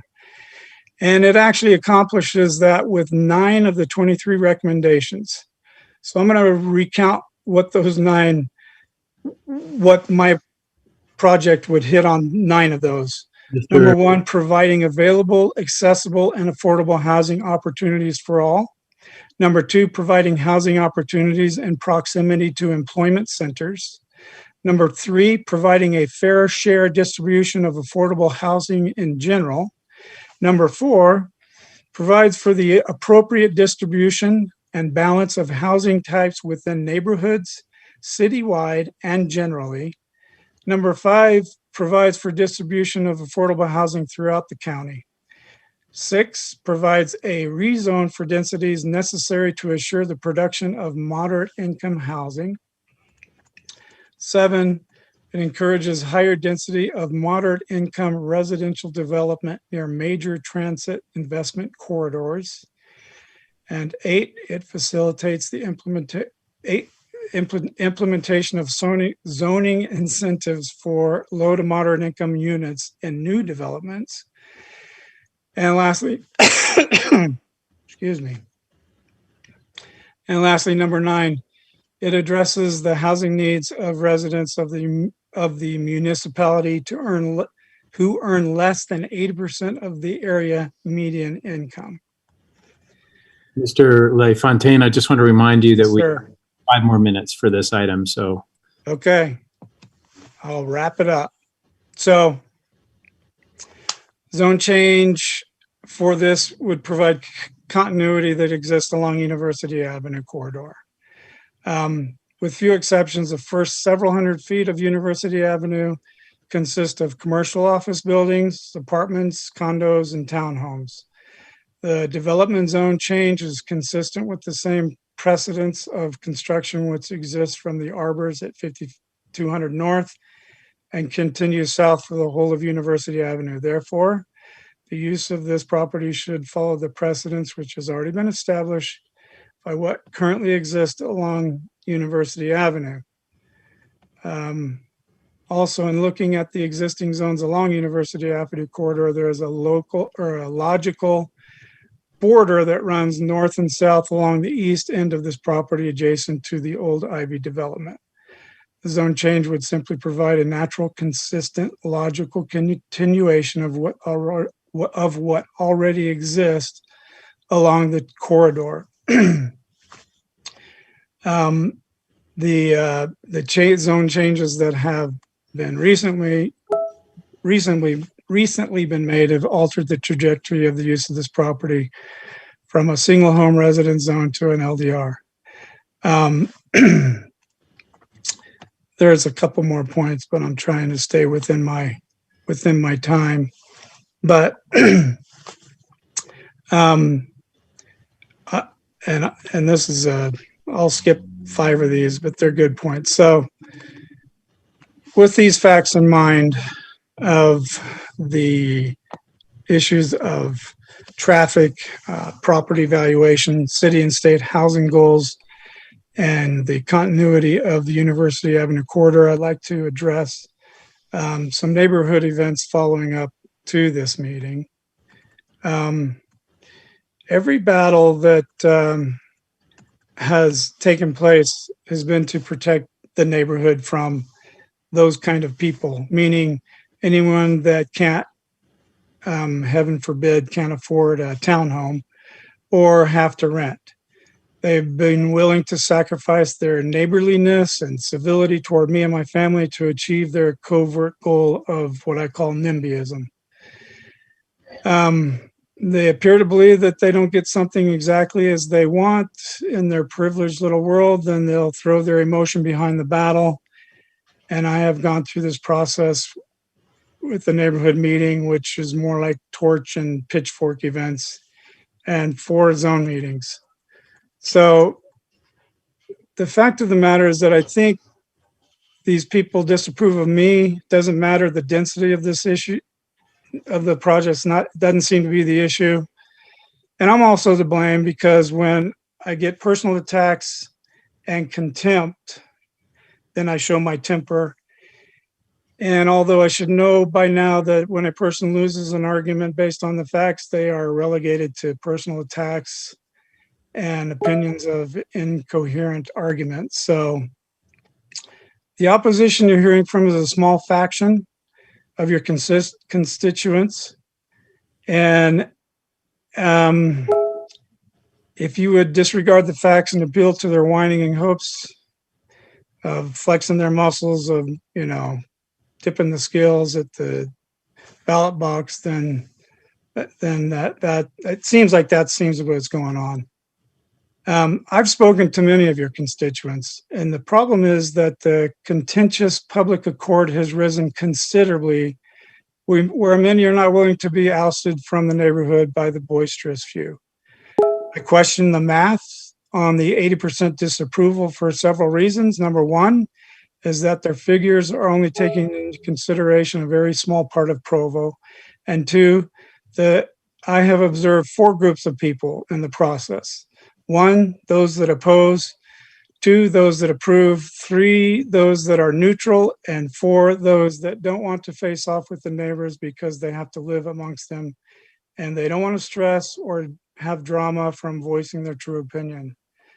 This neighborhood is notoriously outspoken on their views, and many times that will disallow any opinions from neighbors to share their opposing views without unspoken penalty of being ousted from the neighborhood. And this is precisely what has happened to me and my family. So it'd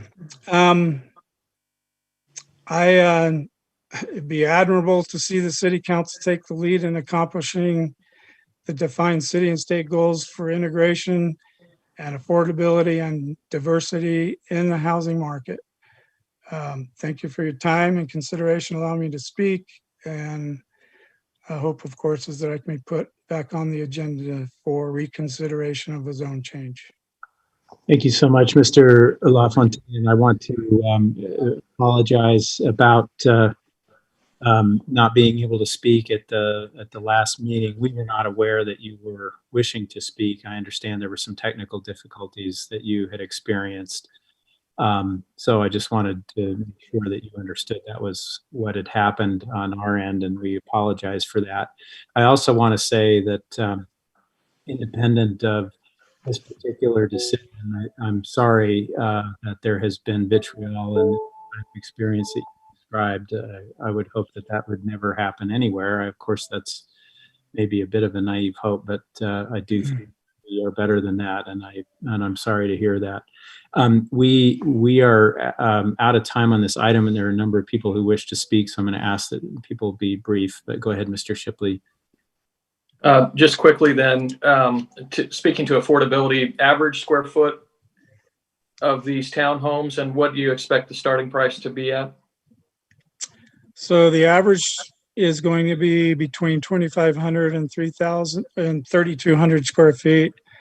And the prices will start at 300,000, and that depends on finishes and things like that.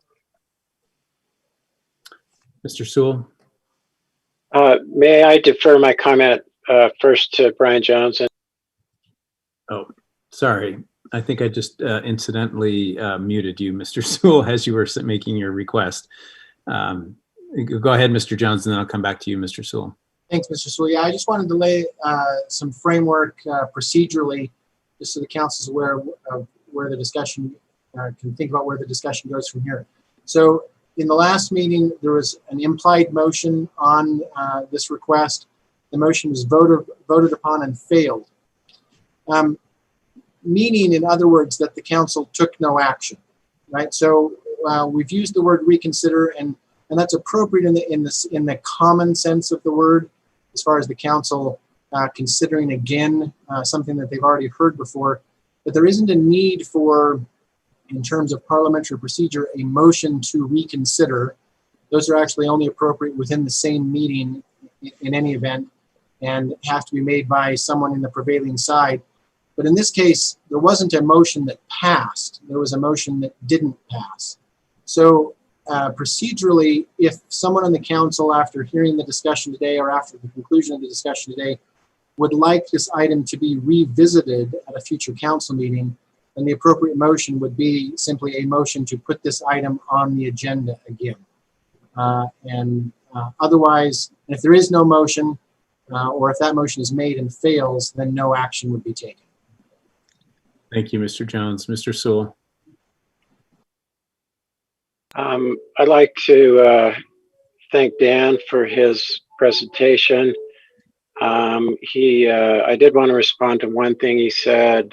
He kind of called me out for having a lack of common courtesy in not allowing him to speak. And I just wanted to emphasize, Dan, that as Chair Handley said, none of us had any idea that you wanted to speak, and we knew nothing of the technical problems. There isn't a council member here that wouldn't have supported allowing you to make your presentation. That's our typical practice, is when a developer wants to add to what staff has said, we give them a few minutes to do that. So I just wanted to say that.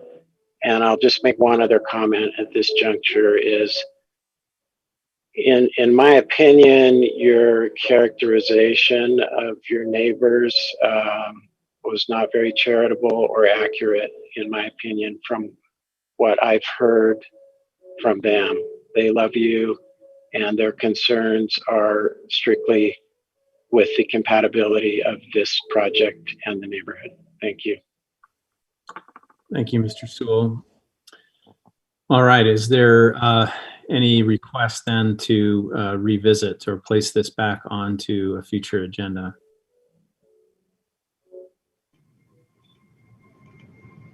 Mr. Harding? I think I made my views clear in the last meeting. I do feel that LDR is an appropriate zone under the circumstances. But I am a little wary of putting it on a meeting if there's not much, a very low likelihood that the action will, that it has much chance of passing, put it that way. I do feel that the compromise that was suggested of going to a VLDR, which I believe would be the elimination of 3 units, if I remember correctly. I could be wrong on that. I do feel like that is, perhaps a compromise that may have a better chance of passing. So I guess I would be interested to know if the applicant would have any desire about that. And then I do want to echo these kind of issues can be very emotional and at times bring out the worst in people. And I do feel it unfortunate, some of the characterizations that were made in our council meeting, as well as in our work meeting today. I don't think it's helpful to the community. I don't think it's helpful for anyone's side to get so personal about motivations and things like that. I think it's best if we stick to the facts at hand. So at the moment, and I know we don't have much time to talk about this, but I'm wary of requesting. I guess we could, if this is a motion, then it would need at least 4 to put it on the meeting. So I guess I'm trying to think of a motion that I'd want to make. I do want to know where the council is on this. I don't think it's in anyone's interest to put this on a council meeting if it doesn't have a reasonable chance of passing. I don't think we have to predetermine what the outcome is going to be, but I do think it needs to have a reasonable amount of support before we move it on to a council meeting. But I guess we could determine that just through a motion. So I move that we place this item on a subsequent council agenda for discussion on whether a rezone, be it an LDR or a VLDR, is appropriate. Can I ask for clarification on that motion? So that's not technically a revisit of the particular proposal. You're saying a discussion of a rezone to VLDR? Mr. Jones, I don't know if you could help with this, but my desire is, I think if we brought the same item back, we would still have the flexibility to either zone it as LDR or VLDR, depending on how the discussion took place. So I guess Mr. Harding, would that be to a work meeting or to a council meeting? To a council meeting. But I don't. I'm interested. I want to get a motion out so we can have a discussion on that motion, because again, I'm not convinced that moving forward with LDR is the right. I think we should at least have a discussion on VLDR as well. But I'm more interested in hearing from my fellow councilors before really determining what we want to do. So, Mr. Harding, to address Mr. Hamley's question, I hear you saying that your motion is to actually consider an ordinance to rezone the property, with the caveat that, unlike the previous motion or the previous ordinance that was considered for only LDR, the ordinance that you would like to consider could end up being either an LDR or a VLDR rezone. Yes, that's what I'm hoping to get to. My response to that is that, while I very much appreciate Mr. LaFontaine's comments, and I'm glad that we got to hear from him, I do think we hashed this out pretty thoroughly at our last meeting. So speaking for myself, I would only be interested in entertaining a VLDR at this point. I think, as you're indicating, that we've already had that discussion, and I don't think I'm interested in revisiting that particular question. Mr. Sewell? Well, I think it's probably obvious that I too would support the VLDR, but not LDR. And I would just caution that I think this would unnecessarily open a can of worms. And I think any property owner who wants to maximize the value of his property would prefer LDR in this situation. And so the only real possibility for getting a VLDR is if we let the denial of LDR stand, and then it would be up to Mr. LaFontaine if he wanted to come back with a VLDR proposal. That's my 2 cents. Ms. Ellsworth, again, let me remind everybody it's already past 2 o'clock, so we're over 10 minutes over. Thank you. I was the only counselor who voted in favor of rezoning this to LDR. However, I was totally in the minority. And if the council's already made this decision on LDR, then I think we should move forward with VLDR and not put ourselves in a position where we're reconsidering and second guessing every decision heretofore. All right. So is there a second on Mr. Harding's motion? Can I amend my motion to place an item to consider a VLDR rezone for this property? And I do feel like, because this item has been reviewed by the Planning Commission and has received a recommendation for LDR, as we've discussed previously, that it is appropriate, or it's not inappropriate for the council to consider a less intense use or a medium use between what it is and what it was recommended to be. So I do think that the council is within our prerogative to rezone it as VLDR, and then if the applicant or if the owner can do with that as they please. But I mean, I would be interested, and maybe at this point I'd like to ask Mr. LaFontaine, given the knowing the shortness of our time, but if he wants to weigh in on that very briefly. But that I amend my motion to place the VLDR on a future council agenda. Mr. LaFontaine, do you want to respond? Oops, you're muted. I'm not really positive how to respond to that, in that for almost the last 2 years, I've been going after the low density residential, which was the only option that was available at the time. Since then, the VLDR has come to light.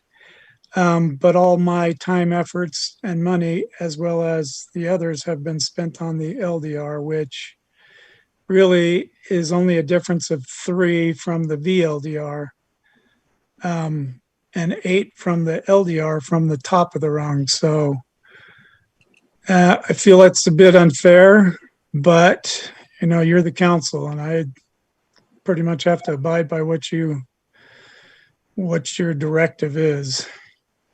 But personally, just speaking, I would, the work has been towards the LDR, not the VLDR. All right, thank you, Mr. Jones. I was just going to suggest maybe amending the motion a little bit because of this unknown question of it not actually being what the applicant applied for.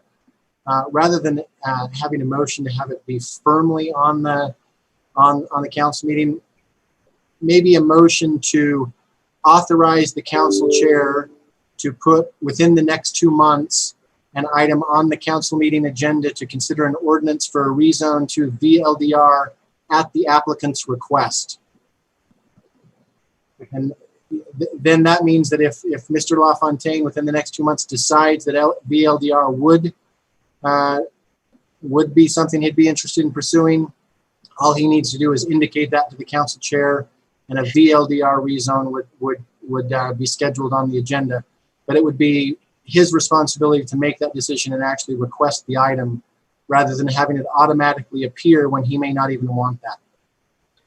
Mr. Hart. I'm willing to make that, just as long as if you could weigh in. Could we still rely on the Planning Commission's recommendation, or do we feel like it would need to go back to the Planning Commission? No, as I indicated before, I think you already have a Planning Commission recommendation on the rezone of this property, and that recommendation was about a more intense use than what you're proposing. So I think you're fine to go ahead relying upon that as meeting state code about having a recommendation. Okay, and with that being the case, then I amend my motion accordingly. Mr. Sewell? I'd be willing to second that motion, and I hope that Mr. LaFontaine would consider a project, coming back with a project for that. I think it could be a wonderful thing for the neighborhood and a way to move past this whole episode. So, thank you. Any discussion of the motion? All right, I'll call for a vote on the motion. I'll begin with Ms. Ellsworth. Yes. Mr. Fillmore? Yes. Mr. Hoban? Yes. Mr. Sewell? Yes. Mr. Shipley? Yes. I will vote yes. Mr. Harding? Yes. All right, that voting is. Thank you very much, Mr. LaFontaine, to the council. We'll move on then to our next item, reminding everybody to try to help us with time. This is item number 6, a discussion regarding a resolution transferring $235,000 from the general fund to the golf fund to compensate for golf fund operating losses. We have 15 minutes for this item, and this will be presented by David Mortensen, our Provo City Controller. Thank you, Chair Hanley. We also have Brett Watson and Scott Henderson here with us today that will take part of the time. I'll try and keep my comments fairly brief. I wanted to start off with giving you a sneak peek of the what will show up in our CAFR that we're just wrapping up right now.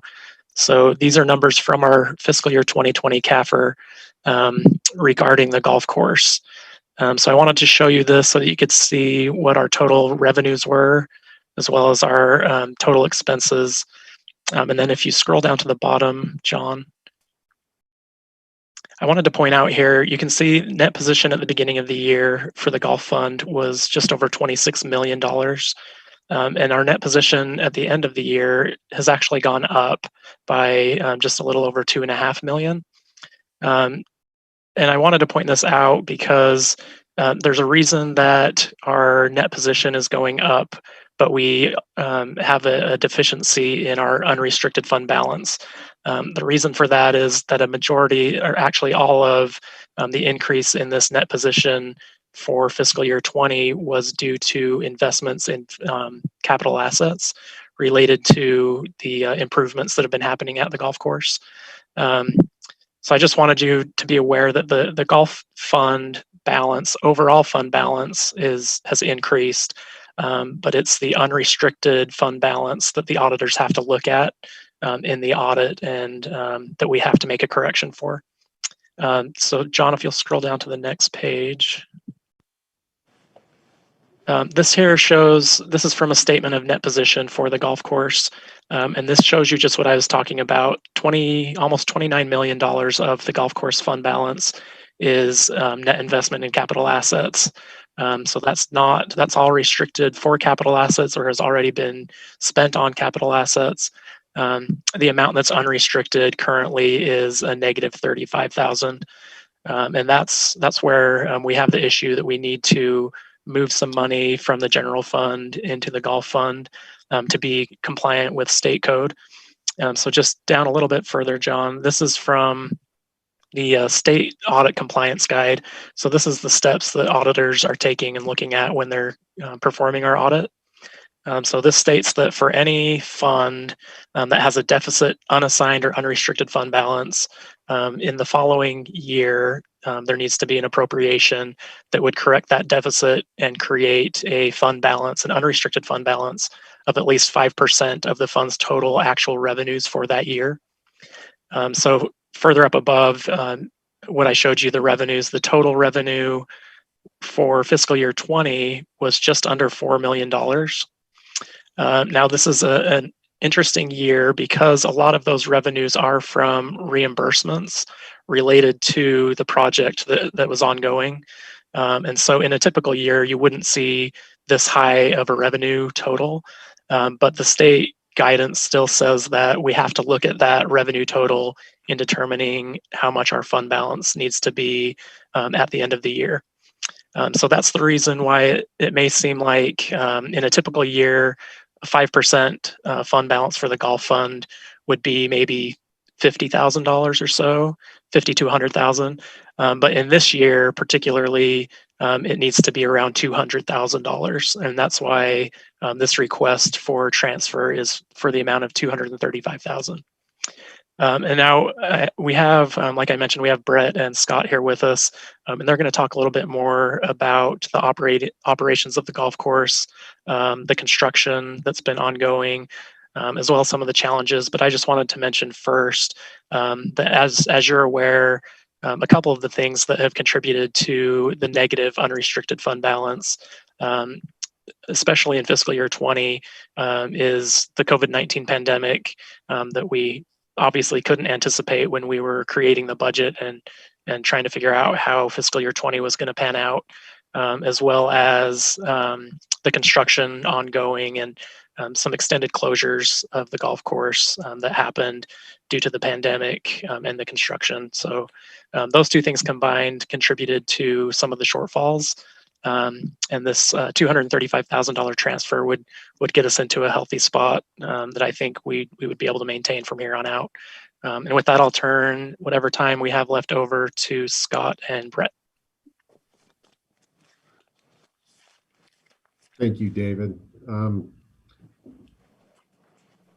As we go through this, the golf course has had its share of impacts over recent events, and in a citizen decision-based operation, all those impacts have a consequence on the golf course side. So as we look at December of 2017, and John, I think I've listed these on the first page of our presentation. This shows construction impact to the golf course. But when we made the decision to repurpose 3 holes for a desired medical school development, next year, the memberships and revenues were instantly down. We were taking a lot of questions about whether open or closed. And I appreciate the council and council member Stewart at that time saying he realized that construction would have an impact on that, but this development was important. And, so that was something that I think we knew and was part of the discussion at that time. We worked with the council also in May 2019 and talked about what I call the true win-win solution, to where some of the tax revenue that was coming out of the medical school moving into from a public to a private and using that for the full course renovation. I think that was a great decision and was a rare win-win situation. But even with all this in fiscal year ending in 2018, fiscal year ending in 2019, the golf course still was able to make adjustments and be self-sufficient. We made the decision to do this construction, but we also decided to stay open to bring in revenues. We had a pandemic this year and had shut down the course for 2 months, which with a golf course is about 25% of the season. And then we had a short time frame to turn around to get our course back up and rolling in fall of 2020. And we met the date commitment to the medical school to get that done. So I hope you feel that Park and Recreation tries to solve its own problems. And we've shown that in a number of different ways during the pandemic. So John, on the next slide, we were really prepared to try to self-balance the construction impacts as we did. In fact, we had over $150,000 that was left unspent in the golf course budget at the end of the year to try to do that. And by staying open, even though that was thought it was very difficult, we did that and brought in revenues during that time. Now, we needed no surprises. We were operating on a tight margin with trying to operate during a construction season, and a pandemic doesn't fit the bill of no surprises. So then that's where we lost a quarter of our year. But one thing coming out of the golf course is we are coming out of the pandemic better than when we went into it at this golf course. And I think that's true throughout our department. And I think we're very proud that we can prove progress can be made in very difficult times. And Brett Watson has a quick update on early returns on investment for the golf course. So I'll turn it over to him at this time. Yeah, thank you, Scott, and Chair Handley for your time. As you can see here, this is a graph of our historical revenues for the past few Octobers dating back to 2016. The 2017 was really the last positive gain, I guess I should say, prior to construction, and you can see what happened after that. The most remarkable number, though, however, is 2020. 2017 and 2016 were banner years for the golf course, and as you can see, when we opened the new Timpanogos Golf Club, we set records that we had never seen for months, even in the summertime. So as we look at the next slide with November's revenues as well, typically you're going to see decreases in revenues as we go into winter, just based on time of year and daylight and frost and stuff like that. And again, we eclipse numbers that we're not seeing in the summer, just in the two months that the golf course has been open. On the next slide, it'll give you a real indication as to you're always going to decrease as you go from July to August to September, October, November, just because of daylight. As you can see what happened in 2019 when construction happened, and then in 2020 when we opened the golf course. That first part of the red line is July, and you can see our 2 October, November months where we're doing better than July. So needless to say, we are more than excited to get to the summer and get to the spring next year and open this golf course. To give you a quick update of where we're at, on the next slide, you'll see one of the new amenities that will open up in the spring is Legacy Trail. This is part of the Triple Play membership. This Legacy Trail is what we referred to as SNAG, maybe early on in the presentations, where this is the junior golf experience, family experience. Anybody that wants to play and learn the game of golf could come and play the 6-hole Legacy Trail. The next slide shows the pasture, which is our par 3 course that we opened in October. It's lighted, and so we've extended our operating hours. The only day we were not lighted was Thanksgiving night, but the night prior to, we had many golfers golfing at 8 p.m. the night before Thanksgiving. So it's a whole new model. We're excited. We feel like we've added a new amenity to the city, and certainly something that doesn't exist in the state with the pasture par 3 course. And then the next slide, we opened Timpanogos, which is a throwback to the original name of the golf course for the first 80 years. And we are ecstatic to get this thing rolling. Working with the medical school, they've been tremendous neighbors, and just a joy to work with, honestly. And certainly going back 4 or 5 years ago and 3 years ago, it's great to see what Scott said, that win-win situation completely come full circle for everybody involved. We have had rave reviews about the new facility, and you can see on the next slide there's a few more pictures, but what we've created there is an experience unlike anything in Utah.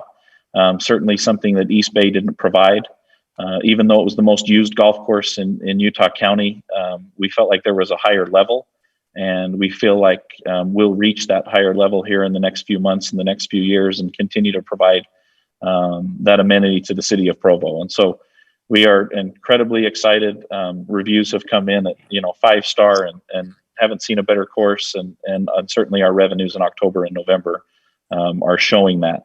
We are still behind from construction in July and August.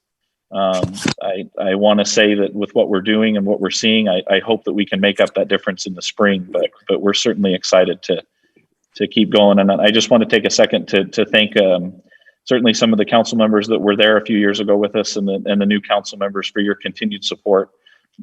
This massive project was able to be completed because of your help in the mayor's office, and I just wanted to extend our gratitude from Scott and myself and all of our team for the help and support that we've experienced, for the past several years. So, thank you, Mr. Watson and Mr. Henderson and Mr. Mortensen. It's kind of gratifying. That was the very first month of my being on the city council, was that vote, and I don't think I've ever seen the city council hall as full as it was for that event. And I thought, boy, if my time on the city council is going to be this intense, I don't know how much fun this is going to be. So I'm glad that worked out so beautifully well. Thank you, Mr. Fillmore, and then Mr. Harding. Thank you, Mr. Chairman. I would simply say that, of course, we need to comply with the state budget requirements, and I appreciate the way that was laid out for us. But I also want to say this, more important, what the Parks and Rec people have done out at that golf course is simply phenomenal.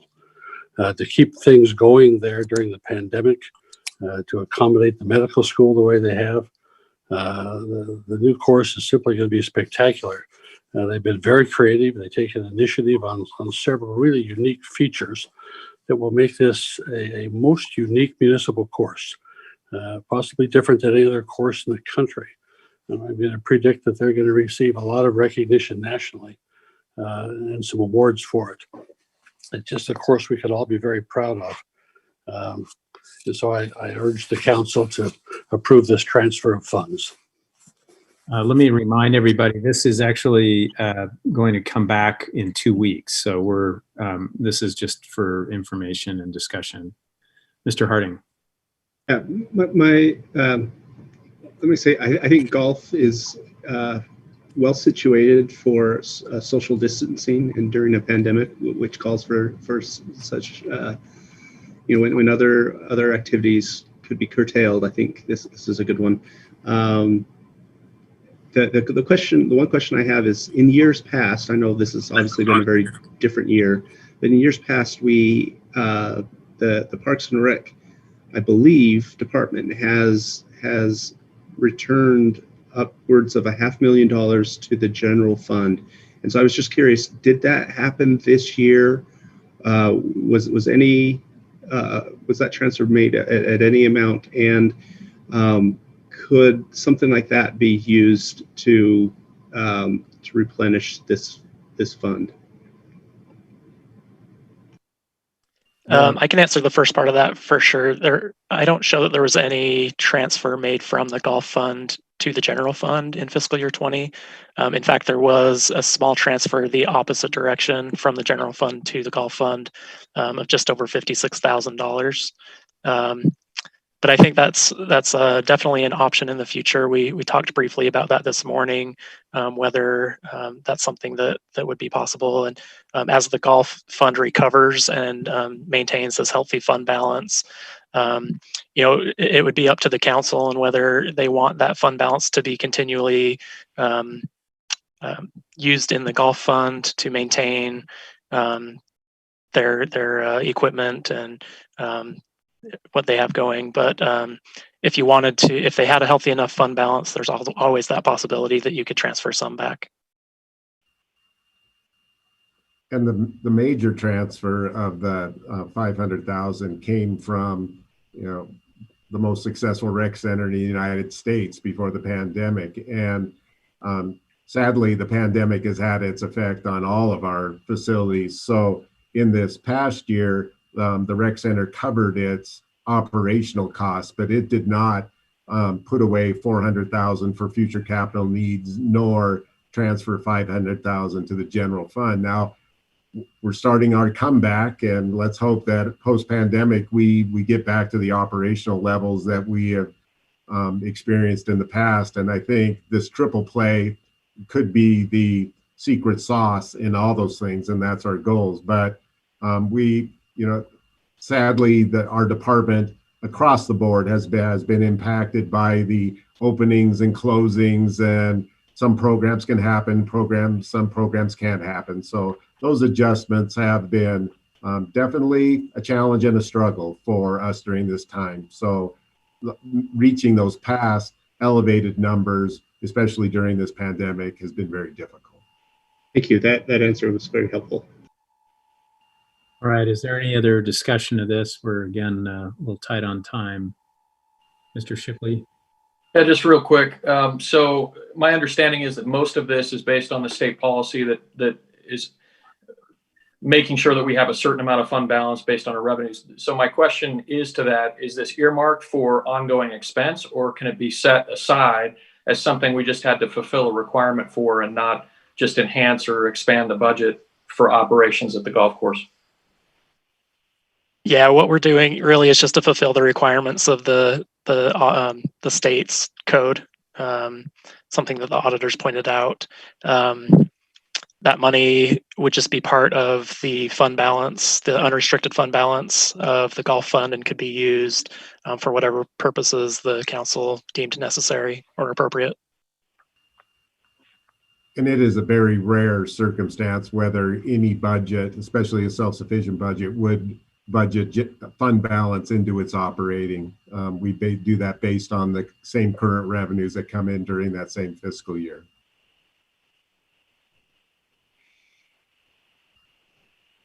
All right. Any other discussion? Otherwise, we will revisit this item again in 2 weeks. We appreciate your time and your presentation. We'll move on then to item number 7, which is an ordinance amending Provo City Code regarding permitted uses in the neighborhood shopping center, SC1, community shopping center, SC2, and regional shopping center, SC3 zones and related provision. This has citywide application. And again, this will be heard again this evening, but any initial instructions to our planners would be helpful at this point. Mr. Javin Weaver will present.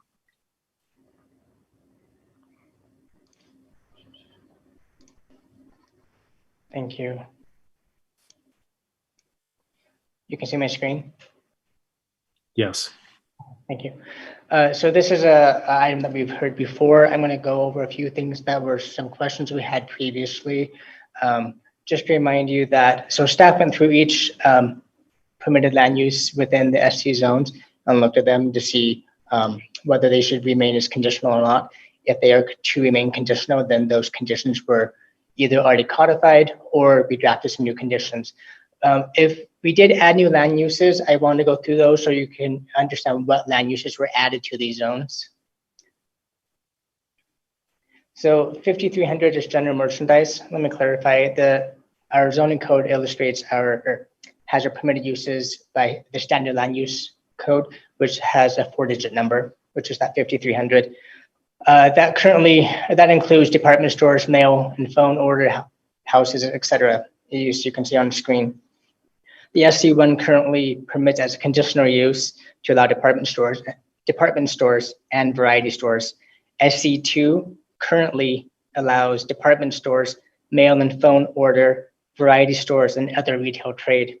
SC3 permits everything in 5300 except for 5313, which is surplus stores, we already have conditions that are going in for that.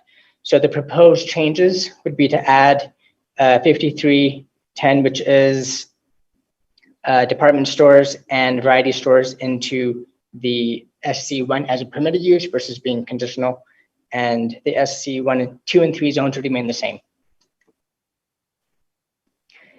5400, food, grocery stores, meats, dairy, bakeries, etc.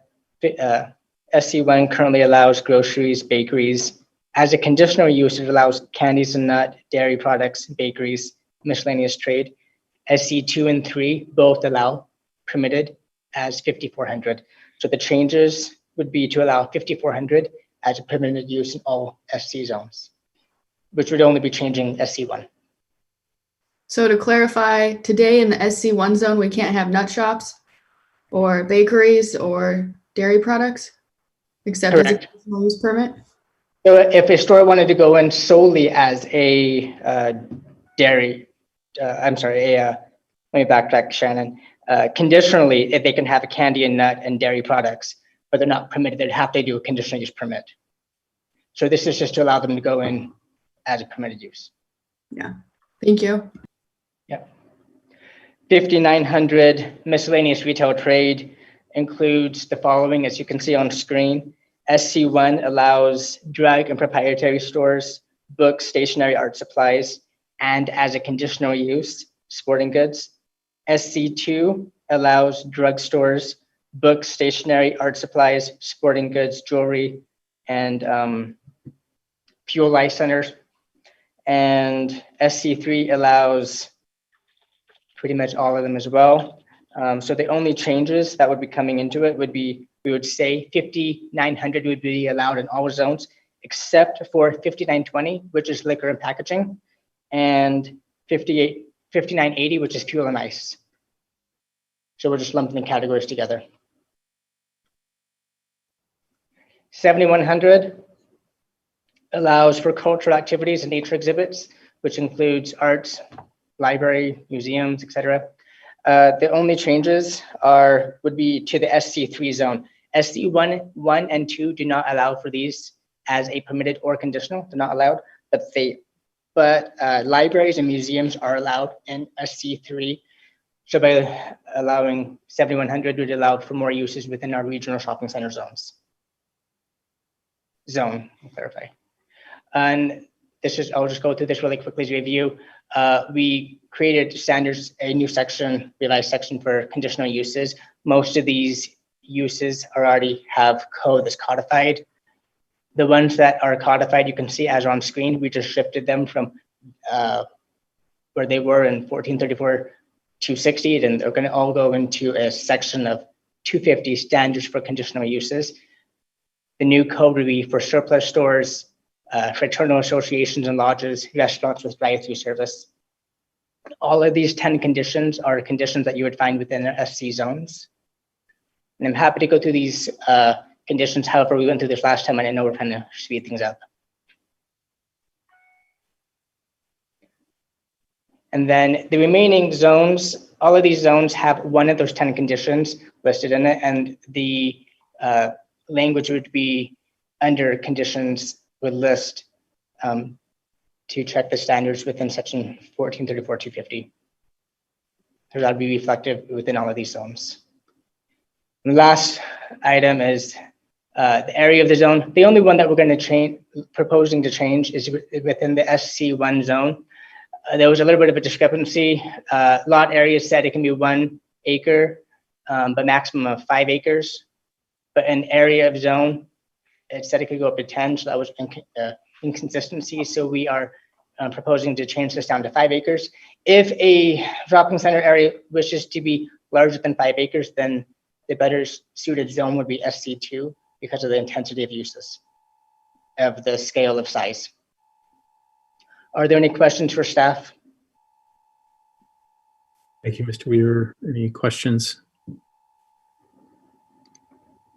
I have a question. Go ahead. Clarify for me again, museums are allowed in SC3, but not in SC1 or 2? Correct. And is there, it seems like a museum would be an appropriate use for SC1 or SC2, or what do you think? In thinking of a museum, thought process is sometimes that draws people from the region. And so thinking of keeping it within the regional shopping center for that type of an attraction was more appropriate than within a community shopping center zone. Okay. Gotcha. Mr. Harding? If you, oh, go ahead. You're muted. I've been doing so good. I just wanted to thank Mr. Wheeler and sorry, Weaver, and for all the work on this. I think this is a great improvement over where we were previously. On this, I still think that the SLUs, we had this discussion, you know, it's kind of an antiquated way of doing this, and there's problems with it. I noticed, like in the 6200, you know, there's some exceptions made and some different things, but even then, because of how broad those categories got towards the end, you know, for example, because we were trying to avoid certain uses, we now don't allow seamstresses to be allowed in the SC1, but we do allow for Turkish baths and massage parlors, and I think that's just showing how blunt that the SLUs can get.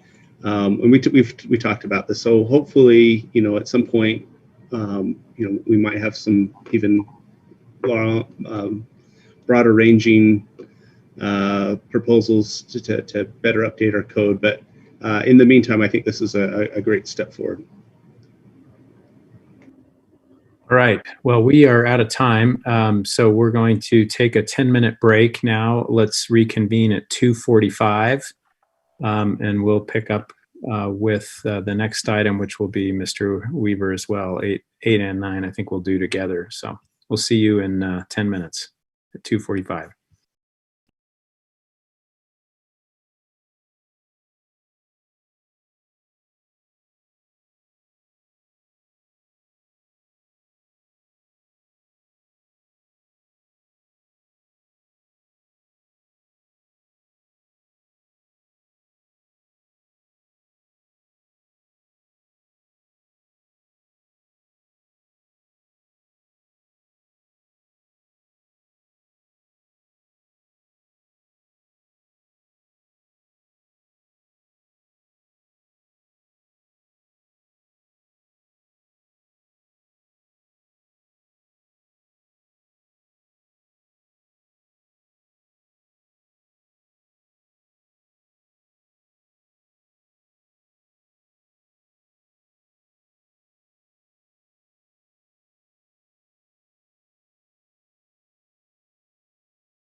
8 and 9. This is an ordinance amending Provo City Code to enact open space preservation and recreation zone with citywide application, and an ordinance amending the zone map classification of approximately 1,291 acres of property located within the boundaries of Provo City from various zone classifications to the open space preservation and recreation zone. Also a citywide application, and we'll hear from Mr. Javin Weaver. Thank you. The proposed ordinance amendment is to preserve public open space, parks, recreation, and natural areas. Staff worked extremely closely with our Parks and Recreation Department and our city ombudsman in drafting this zone. Currently, a lot of our parks are zone PF. You'll see later on as we're looking at the maps, there are some overlays with some other zones, but primarily most of our parks are PF. PF zone has permitted uses that could be, as you can see on the screen. Our open space zone, we're proposing for the proposed permitted uses would be cemeteries, city-owned community gardens, conservation ground, golf course in the East Bay neighborhood, parks, recreational fields, recreational uses, camping, hiking, mountain biking, trails and trailheads, and wetlands. It should be noted that a lot of cities around the country have an open space zone for this purpose of preservation for parks and recreation. The general plan encourages ordinances that would protect plant life and preserve habitats for wildlife. The general plan also encourages preservation of parks within each neighborhood. The adoption of this zone would allow for city parks and others to be rezoned to this OSPR zone.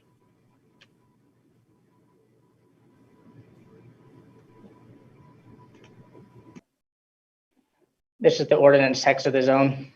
Primarily, it's pretty short, but primarily consisting of the permitted uses, which I already listed. With this, the other changes would be within the PF zone. It says that landscaping needs to have 15 trees per acre. This would allow the Development Services Director or designee to modify that. You don't necessarily want 15 trees per acre within a golf course. And the signs for PF zone, we added this in for OSPR zone. So that'd be the same as is. Nothing's changing with that, just adding that in. The purpose of the rezone, it also protects our public trails and other permitted uses to remain as an asset within the community. If a property is in the OSPR zone, then and is considered for another use that's not within that zone, then it would need to go through the rezone process. This would allow city staff, planning commission, and city council to have the opportunity to evaluate the impact of the rezone and provide opportunity for the public to comment. If the OSPR zone designates and elevates parks and open space areas as important places within a community where individuals can improve their health.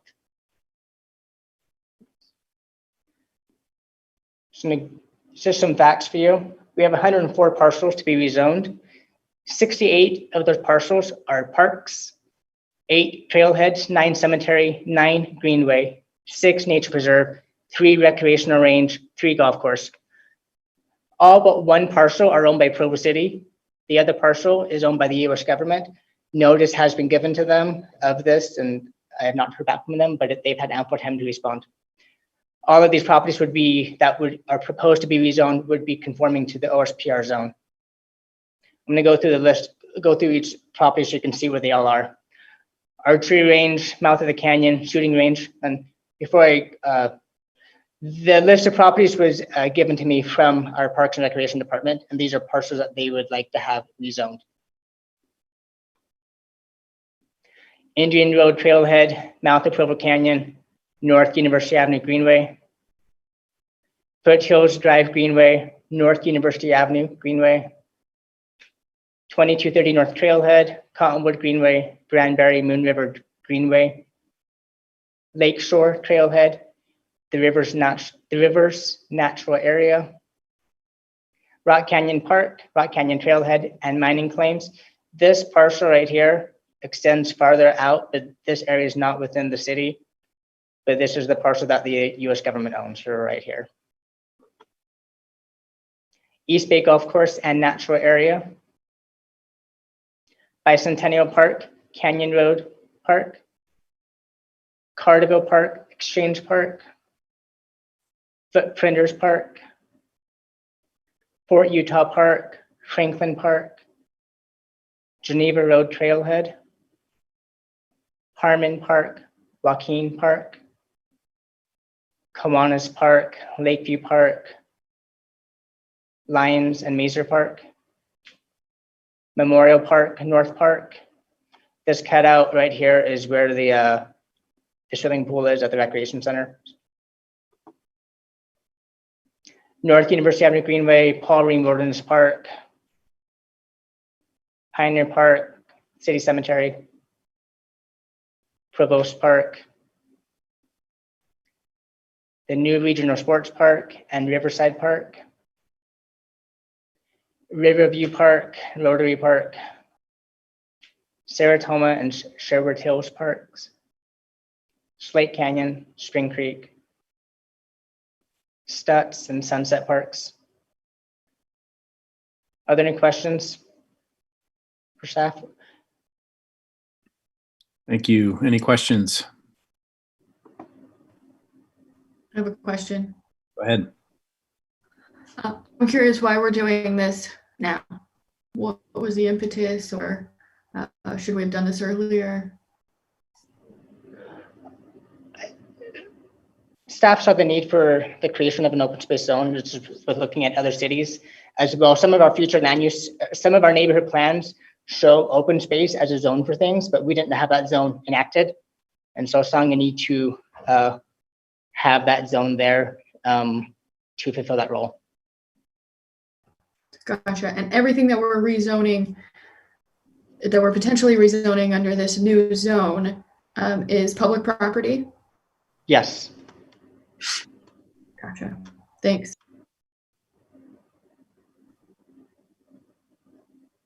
Other questions? All right. Thank you very much, Mr. Weaver. This item will be coming back to this evening, both this and item number 9. So we will move on then to item number 10, which is an ordinance amending Provo General Plan sections 1.2.9 and 1.2.10 related to the key land use policies, the North Area Guiding Principles, and urban growth and land use annexation. This has citywide application and will be presented by Robert Mills. We have 10 minutes for this.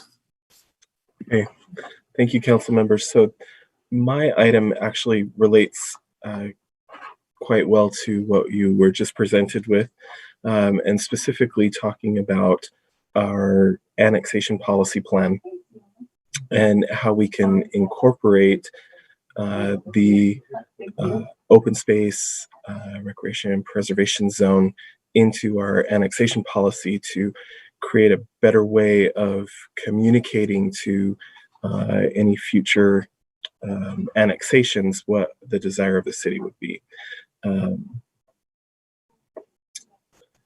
So, John, can you just go to the next slide for me? Thanks. So there are a couple things that we're suggesting in the text of our annexation policy plan. We're adding some additional language that talks about the purpose of Area 5 in the Northeast area and Area 6. Essentially, we are expressing to that these areas be separated.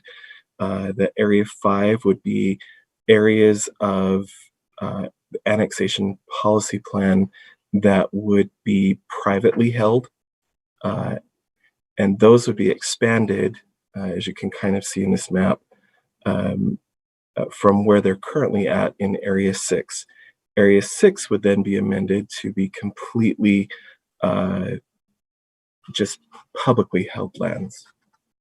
The reason for this is that we want to convey to those property owners that are in Area 5 that if they are intending to annex into the city, given the highly valuable areas and those areas that have intrinsic value for open space, recreation, things like that, if their desire is to annex into the city, that they will only be annexed and assigned to the OSPR zone upon entering our city. We want to just clearly define and provide a good understanding that those areas in Area 5 and in Area 6 are highly valued for their recreational open space value. So that plan would be modified to say that. And then, John, can you go to the next slide for me? And then this slide just demonstrates the areas in pink is what is currently in our Area 6 of our annexation plan. Area 5, you can see that it would be expanded to show areas that are currently privately held that would be that are in Area 6 that would be then added to Area 5. So we just want to clearly demonstrate to people what our intention is, and also that the intention of Area 6, because that is publicly held land, that there's a stronger anticipation that that would be annexed into our city, so we can have better control over that land, further enhance our recreational opportunities within Provo City, and preserve those areas for future recreational use. So additionally, some of the text is being altered in our annexation plan because it talks extensively about the project redevelopment option or a prozone. We do not encourage people to use that option. So we are taking that out, as well as the specific development plan. Provo City has a wealth of zoning opportunities and options, and we would encourage people annexing into our city to consider those other ones rather than using a prozone or an SDP. So that's kind of the overview of this amendment, and I'm happy to answer any questions that you have. I note the creative use of the court jester zone in this map here. Sorry, I just thought the color patterns reminded me of court jester. Sorry, completely helpful comment. Mr. Harding. I do have some questions, though I can hold off. Are we hearing this evening? Yes. Okay, I can hold off until this evening if we're out of time, but I do have some questions on this. All right, let's wait until this evening. I think I'm trying to make up some time. And Mr. Harding, you're welcome to email me offline, and I can be prepared for those this evening if you need anything. Did you have another comment, Mr. Harding? Okay. All right, we will move on then to item number 11, which features Robert Mills again. This will be this is an ordinance amending Provo City Code to remove references to Community Development Director citywide application. This is definitely the hardest application that you will be reviewing today. Most times. So this is simply an ordinance text amendment to update our code because, as you well remember, last year we had a separation of departments. So now we have the Development Services Department and the Community and Neighborhood Services Department. This is simply updating the code to remove references to the Community Development Director. The Community Development Department no longer exists. And so now we've gone through and just assigned the appropriate title to those references in our code, whether it's Community and Neighborhood Services Director or Development Services Director. Great. Yeah, I don't think we need to run through all of those changes, although we got them all in the packet, so we appreciate that. Any questions on this item? And just like that, we saved, oh, no, Ms. Ellsworth, go ahead. I was going to say we saved 10 minutes. I don't think I don't think I have a 10-minute question. It's somewhat related to this. I've brought up to Mr. Handley and Mr. Shipley recently that the state of Utah has passed an amendment to the Constitution that would make language in the state's Constitution gender neutral. Do we or can we do that here in Provo City for our city code? So actually we have submitted an application. We've kind of titled it a code cleanup application that's gone to Planning Commission and has received a recommendation from Planning Commission to move on to the council for approval. There are a few things that we want to change, just to update a little bit more, make sure everything is concise, and then you should receive that very soon. But that's one of the things that's changing in there. Thanks for doing that. Mm-hmm. Mr. Jones? Sorry, I'm toggling too fast. I just wanted to mention too, in addition to that council staff's also working on that same project with regard to the non-zoning parts of the code. So it may take a while to review that much, but it's already in the works. Thanks so much. All right. We'll now move on then to item number 12, which is an ordinance amending Provo City Code to clarify spacing requirements for accessory structures in the residential RC zone. This has citywide application, and Dustin Wright will be our presenter. We have 10 minutes for this item. Thanks very much. So this ordinance text amendment we have, it basically is just helping to add some clarity to our code. As we're going through, we found that in the RC zone, the residential conservation zone, that it had some language that kind of made it sound like it's required to have 20 feet space between a principal structure and accessory structure, such as a shed. And we don't have other zones that really have that big of a setback requirement. Most properties in the RC zone are going to be smaller lots. And so they have a 20-foot rear yard setback to begin with. And so this code really essentially is kind of prohibiting a shed to be able to be built in a yard there. So we don't think that that was the intent of that. I'm not exactly sure why it was worded that way, but to clear that up, we've proposed this language that you see in front of you. Essentially what that will do is make it 6 feet instead of 20 feet for an accessory structure. That's in line with our other residential single family zones as well.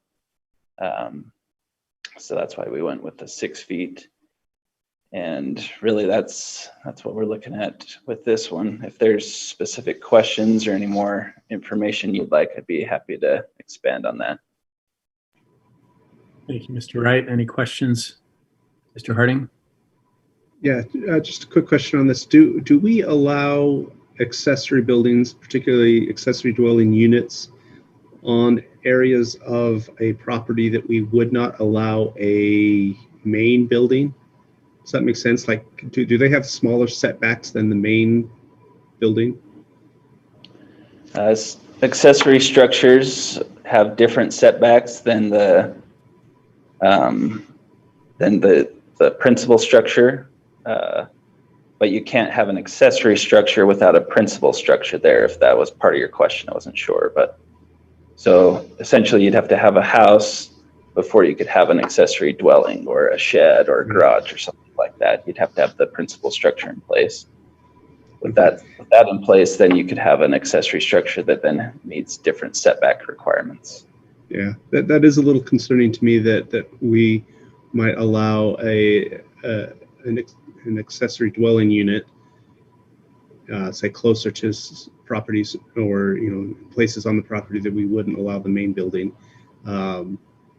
If we're restricting the main residence, I would hope we would have a good reason for doing that. And if that was the case, I'm not sure why we wouldn't restrict. Maybe not a shed, but if someone's going to be living in a structure. So anyway, just something that as I was reading that, I was it struck me that we might be able kind of have a different standard, and we may want to take a look if that makes sense or not. Yeah, there's a separate section of code that regulates setbacks for accessory dwellings. This is just essentially saying how close can that be to the building on that same property. So shouldn't have an effect on what you're thinking there, I think.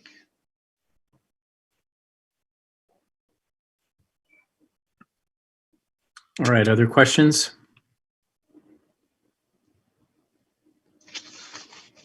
Okay, we will move on then to, thank you, Mr. Wright.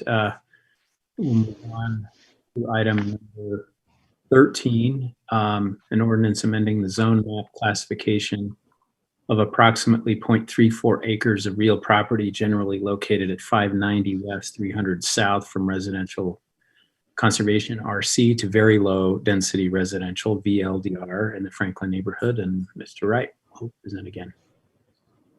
Thank you.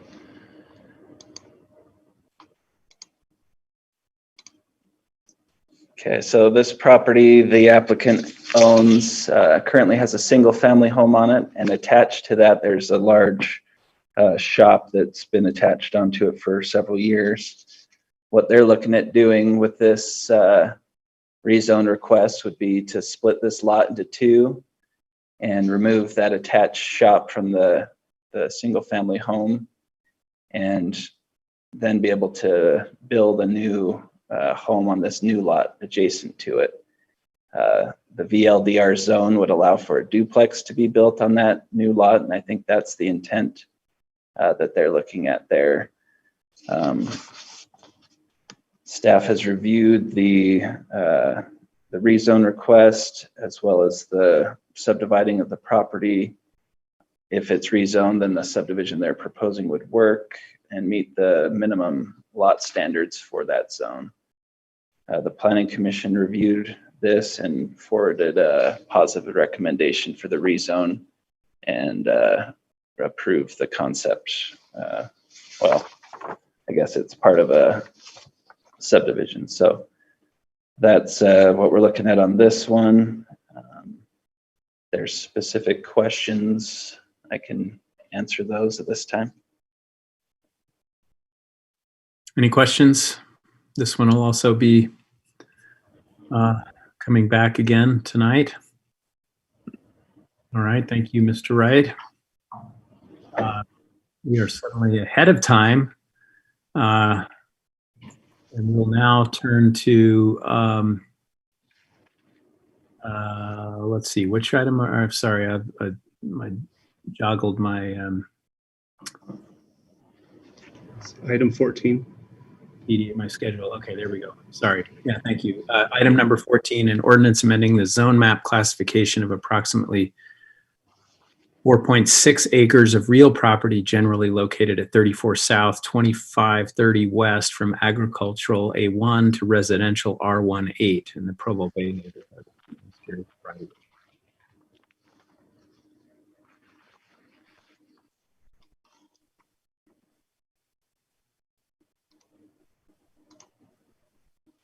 All right, thank you. So this is where the property is.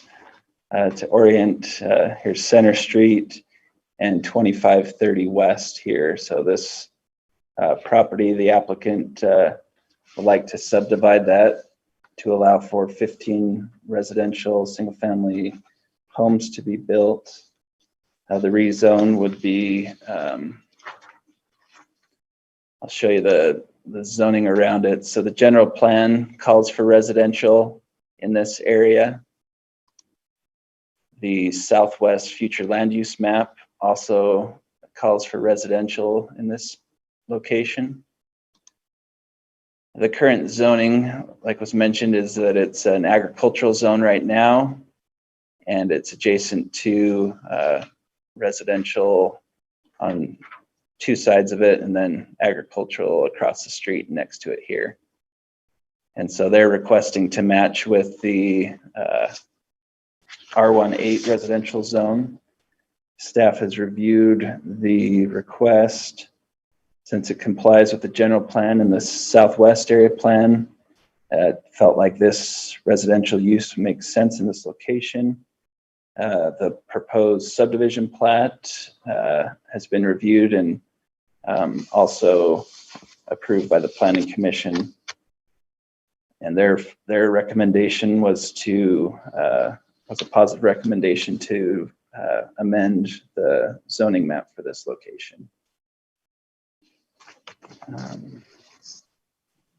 So yeah, that's essentially what we're looking at on this item. If there's any questions for that, I'd be happy to answer those.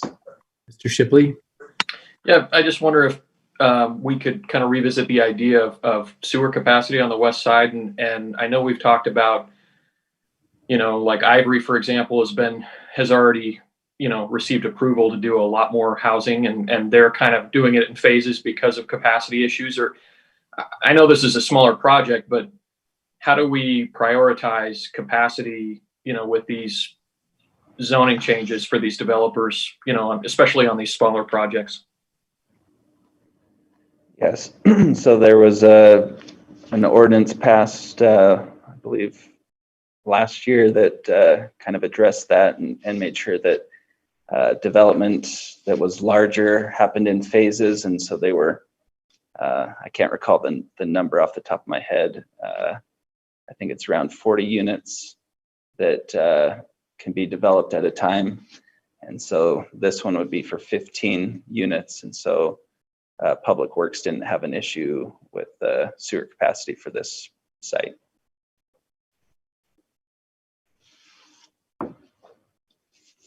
Sorry, Mr. Harding? Thank you. Did you say that there's a concept plan that's already been approved for this? Yeah, it's so the subdivision on this one, it's basically showing how the property would be subdivided out. Was that in our materials? Oh, right there. Okay. Yeah, so if you can see the darker white area, that's the 15 units they'd create, and there'd be 2 new local streets going through, and then they show how that could tie into the rest of the neighborhood. Perfect. And that tie-in is exactly what I was looking for. So thank you for that. I appreciate that. And then the only other thought I had is, I sure wish we had our mixed residential zones available for this one. I'm afraid by the time we get around to getting those, there may not be as much developable land. So Councilor Ellsworth, let's jump on that. Let's get that moving forward. Thank you. Ellsworth? Yeah, Mr. Wright, can you tell us where in this neighborhood will be like moderate income housing or multifamily housing or any kind of diverse housing type? Based off of the Southwest plan, I guess I don't have a full plan there showing that, but it could go in any of those zones or areas that are designated for residential. But yeah, I don't know that there's a specific area targeted towards, I don't know if you're referring to like a higher density residential in this specific area. Yeah. So if I'm understanding you right, this parcel is right under that lower yellow circle. It's right here. Yeah, okay. Gotcha. So if we did want any kind of diverse housing type that wasn't single family residential or a quarter acre, the alternatives are kind of on the interior of that block. Yeah, the property next to it, it hasn't really expressed a desire to develop yet, but at some point in the future that could develop and it could be like this showed. The street network will tie into the adjacent property as opposed to doing cul-de-sacs, which originally were designed. We had them come back and show how it could connect into that so that the future development as those properties change over time to go from agricultural to residential as the future land use map shows, they could request a zone like what you're describing.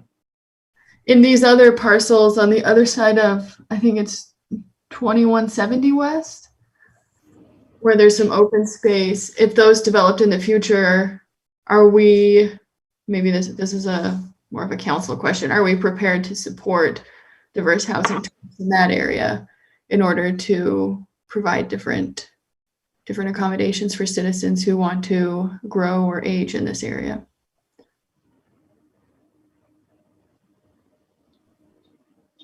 I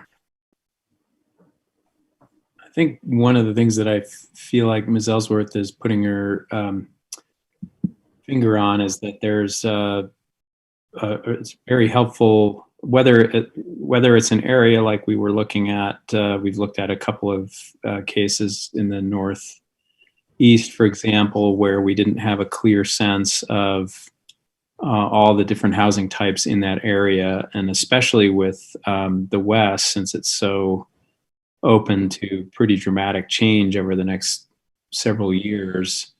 I think it's going to be really helpful for us to make sure that we're not, filling out a box here, filling out a box there, and then the next thing we know, we have a whole bunch of developments without the kind of diversity that we had hoped for. So I don't know what the key sort of measure of that is, or mechanism by which that can be triggered when we're evaluating a particular development, but I feel like that context is always really valuable and would be helpful for us as we look at individual cases. Ms. Ellsworth, go ahead. Yeah, I appreciate what you just articulated there. For my area, I'm concerned, as folks know, about South State Street and the consolidation of a few housing types there. So I made a map that illustrates the number of housing units of different types of housing units.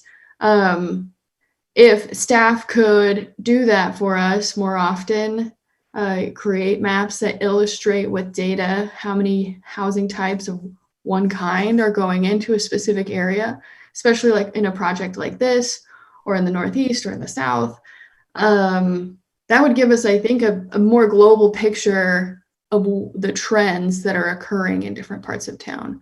And I feel like that information would be extremely valuable, as well as allowing and promoting what Mr. Harding said, which is an integration of housing types within one project. So yeah, I wonder if staff would be amenable to helping us illustrate and understand those kinds of trends.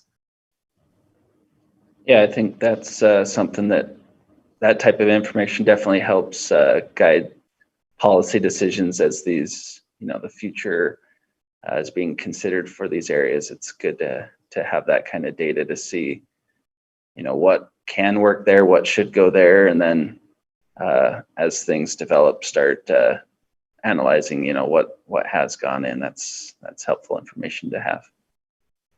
Yeah, and preparing these neighbors with the understanding that it is healthy and it is desirable to have different housing types, so that they won't be totally surprised if a different style of housing moves into this area. All right, any other questions on this item? Okay, we'll return to this item this evening as well. Right, we'll turn then to items 15 and 16, which we'll group together. This is an ordinance. The first is an ordinance amending the general plan map designation of real property located at 1555 North Canyon Road from commercial to residential in the Carterville neighborhood. And then the second is an ordinance amending the zone map classification of approximately 1.91 acres of real property generally located at 1555 North Canyon Road from general commercial CG to campus mixed use CMU, and also in that Carterville neighborhood. And this is presented by Mr. Aaron Ardmore. All right, thank you, Council. So this one is a little bit different, as you can see in the materials provided to you from Planning Commission. At the time that the general plan request and the zone map request went through in August, the end of August through Planning Commission, we were recommending denial. That is only because at that time the project plan was lacking in a number of factors to meet the proposed zone, the campus mixed use zone. So those were recommended denial by the Planning Commission, moved on to your guys' calendar. But during this time from August till November, the applicant actually turned around a project plan that meets the campus mixed use zone. What the developer has done has reduced the number of residential units down from 96 to 86 while keeping the same number of parking stalls. They provided a variety of residential units, studio, 1 bedroom, 2 bedroom, showed how they would work by providing some renderings to address some concerns with storage and things like that, and address the landscaping standard concerns. So because of those changes, pretty drastic changes they made to the project plan, that came back to the Planning Commission and was approved. So because of that change, staff would like to actually change our recommendation on this general plan proposal and zone map amendment proposal. We would like to recommend approval on those because really the only thing holding it back in the past was the project plan didn't support the zone he was asking for, but now it does. The location, if I can control this, yeah. So the location there, University Parkway, Canyon Road, right next adjacent to campus, really ideal for student housing, apartment housing, trying to meet the general plan goals of providing more housing around the area. As I just run through these slides, the main point I wanted to make during the study session was that those recommendations will be changing at tonight's meeting.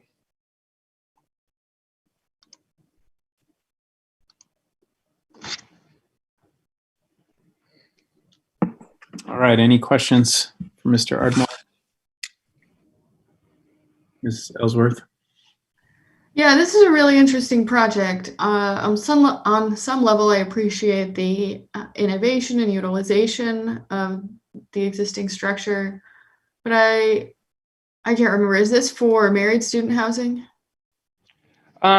Yes, yeah, it's not BYU approval housing or anything like that. So it'd be married, and the developer has said he's open to other, obviously open to other residents. Okay, because if I remember correctly, these don't really have kitchens, right? They have like a burner, basically, just a. They'll be remodeling all the units and providing them with stovetops. Yeah. Okay.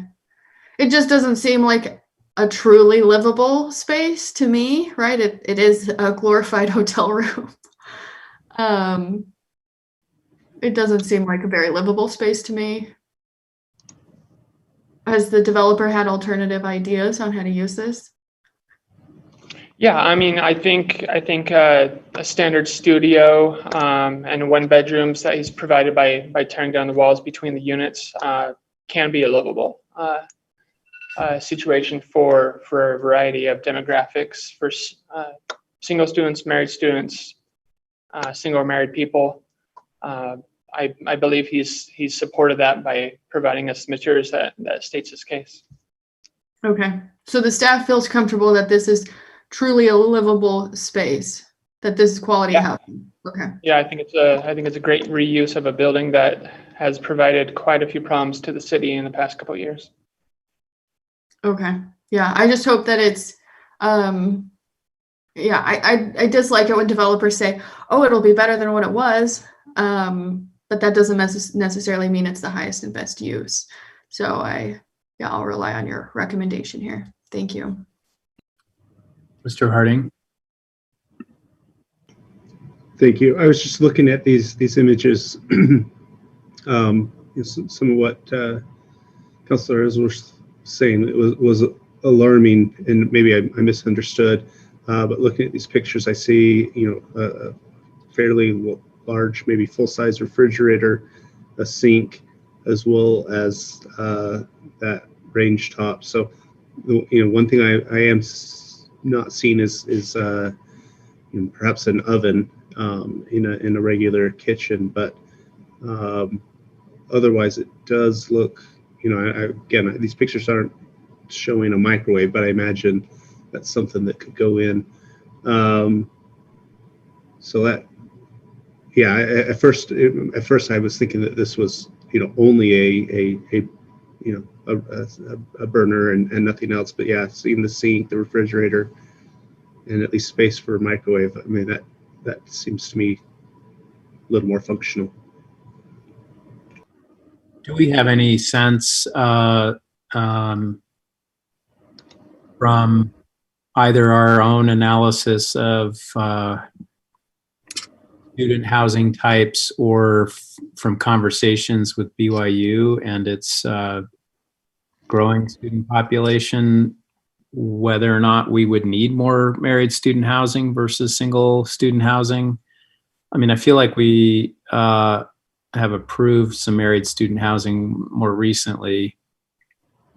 I'm just wondering if what kind of metric we might need to use or are currently using to determine the desirability of different student housing types.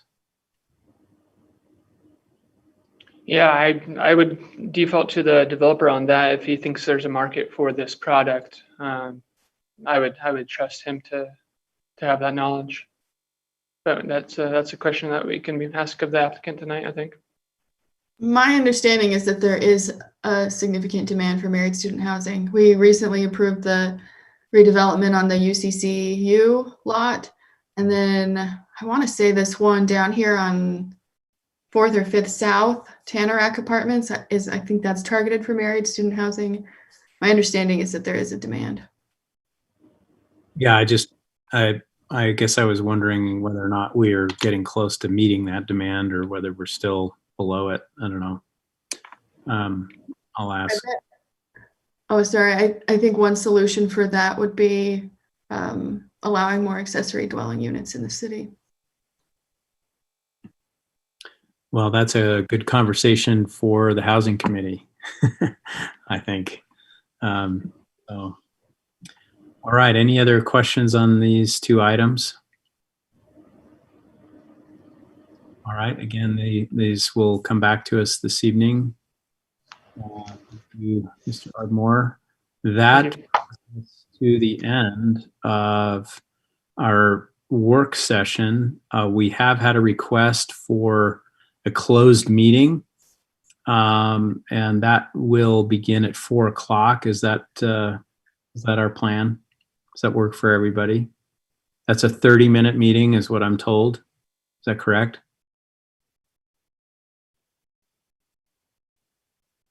Anyone? I believe that's correct. Okay. All right, then we'll Mr. Chair, just while you were asking those questions and no one at the moment was responding, it makes me wonder if it would be more helpful to people looking to go grab dinner if we consolidated those two 30-minute breaks. So I don't know, is it possible to move into the closed meeting immediately and then with the hope that we would be done and just have a longer break rather than two? I guess we still, if we start at 4, we still have an hour. I apologize. I was thinking there was two 30-minute breaks. Well, we can still find out because we just have one item for the closed meeting. So usually it depends on who's invited to that meeting, whether they were planning on 4 o'clock. So it's because it's not just going to be whoever. So you want to pause for a minute? We can find out if she's available earlier. All right. Why don't we just hold on? Yeah, Mr. Sewell. And I assume staff will look into that. Okay. Looks like Elizabeth is. Just while they're looking into that, I wanted to say, Mr. Chair, that you've shown a remarkable ability to keep us on schedule consistently. I don't know why that just struck me, but I wanted to mention it and say that I appreciate it. I don't know how you do it, but I think you're one of the best we've had in that regard of keeping us moving. So. Oh, thanks. I don't think I managed to do that with raising children, but somehow. We'd like to send you to be a consultant in the airline industry. Oh, thank you. I appreciate it. All right, we can wait here for a moment. Yeah, sometimes, you know, it's obvious that a certain item on the agenda should have been given more time and others maybe less time. You know, that's a little bit of a guessing game too, going in, but appreciate your help.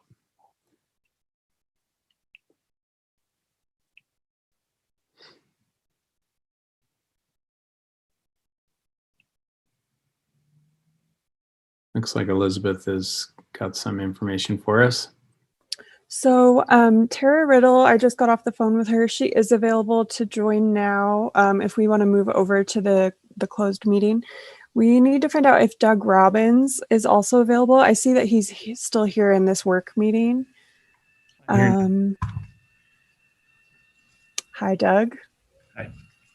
Are you available for the next little bit? Yes. Okay, so George, I think we've confirmed that we can have that right now instead of at 4. So let's just go ahead and start that at 3:35, George. All right. So, and is that a separate link? It's a separate link. You should have all received it at about 11:45 this morning. Just log off and log back on. But I think we need a motion to close the meeting, unless I missed that while I was on the phone. You are correct. A closed session has been requested, so I'll look for a motion on that. So moved. Ms. Ellsworth made the motion. A second? I'll second. All right. That was Travis. Mr. Hoban. We'll call for a vote on that motion then. I will vote yes. Mr. Harding? Yes. Mr. Hoban? Yes. Ellsworth? Yes. Mr. Shipley? Yes. Mr. Sewell?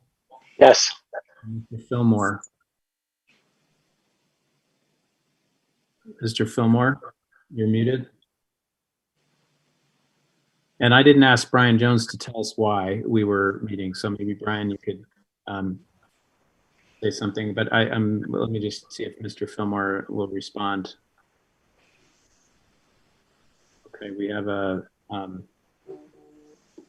unanimous vote with Mr. Fillmore excused. Go ahead, Mr. Jones.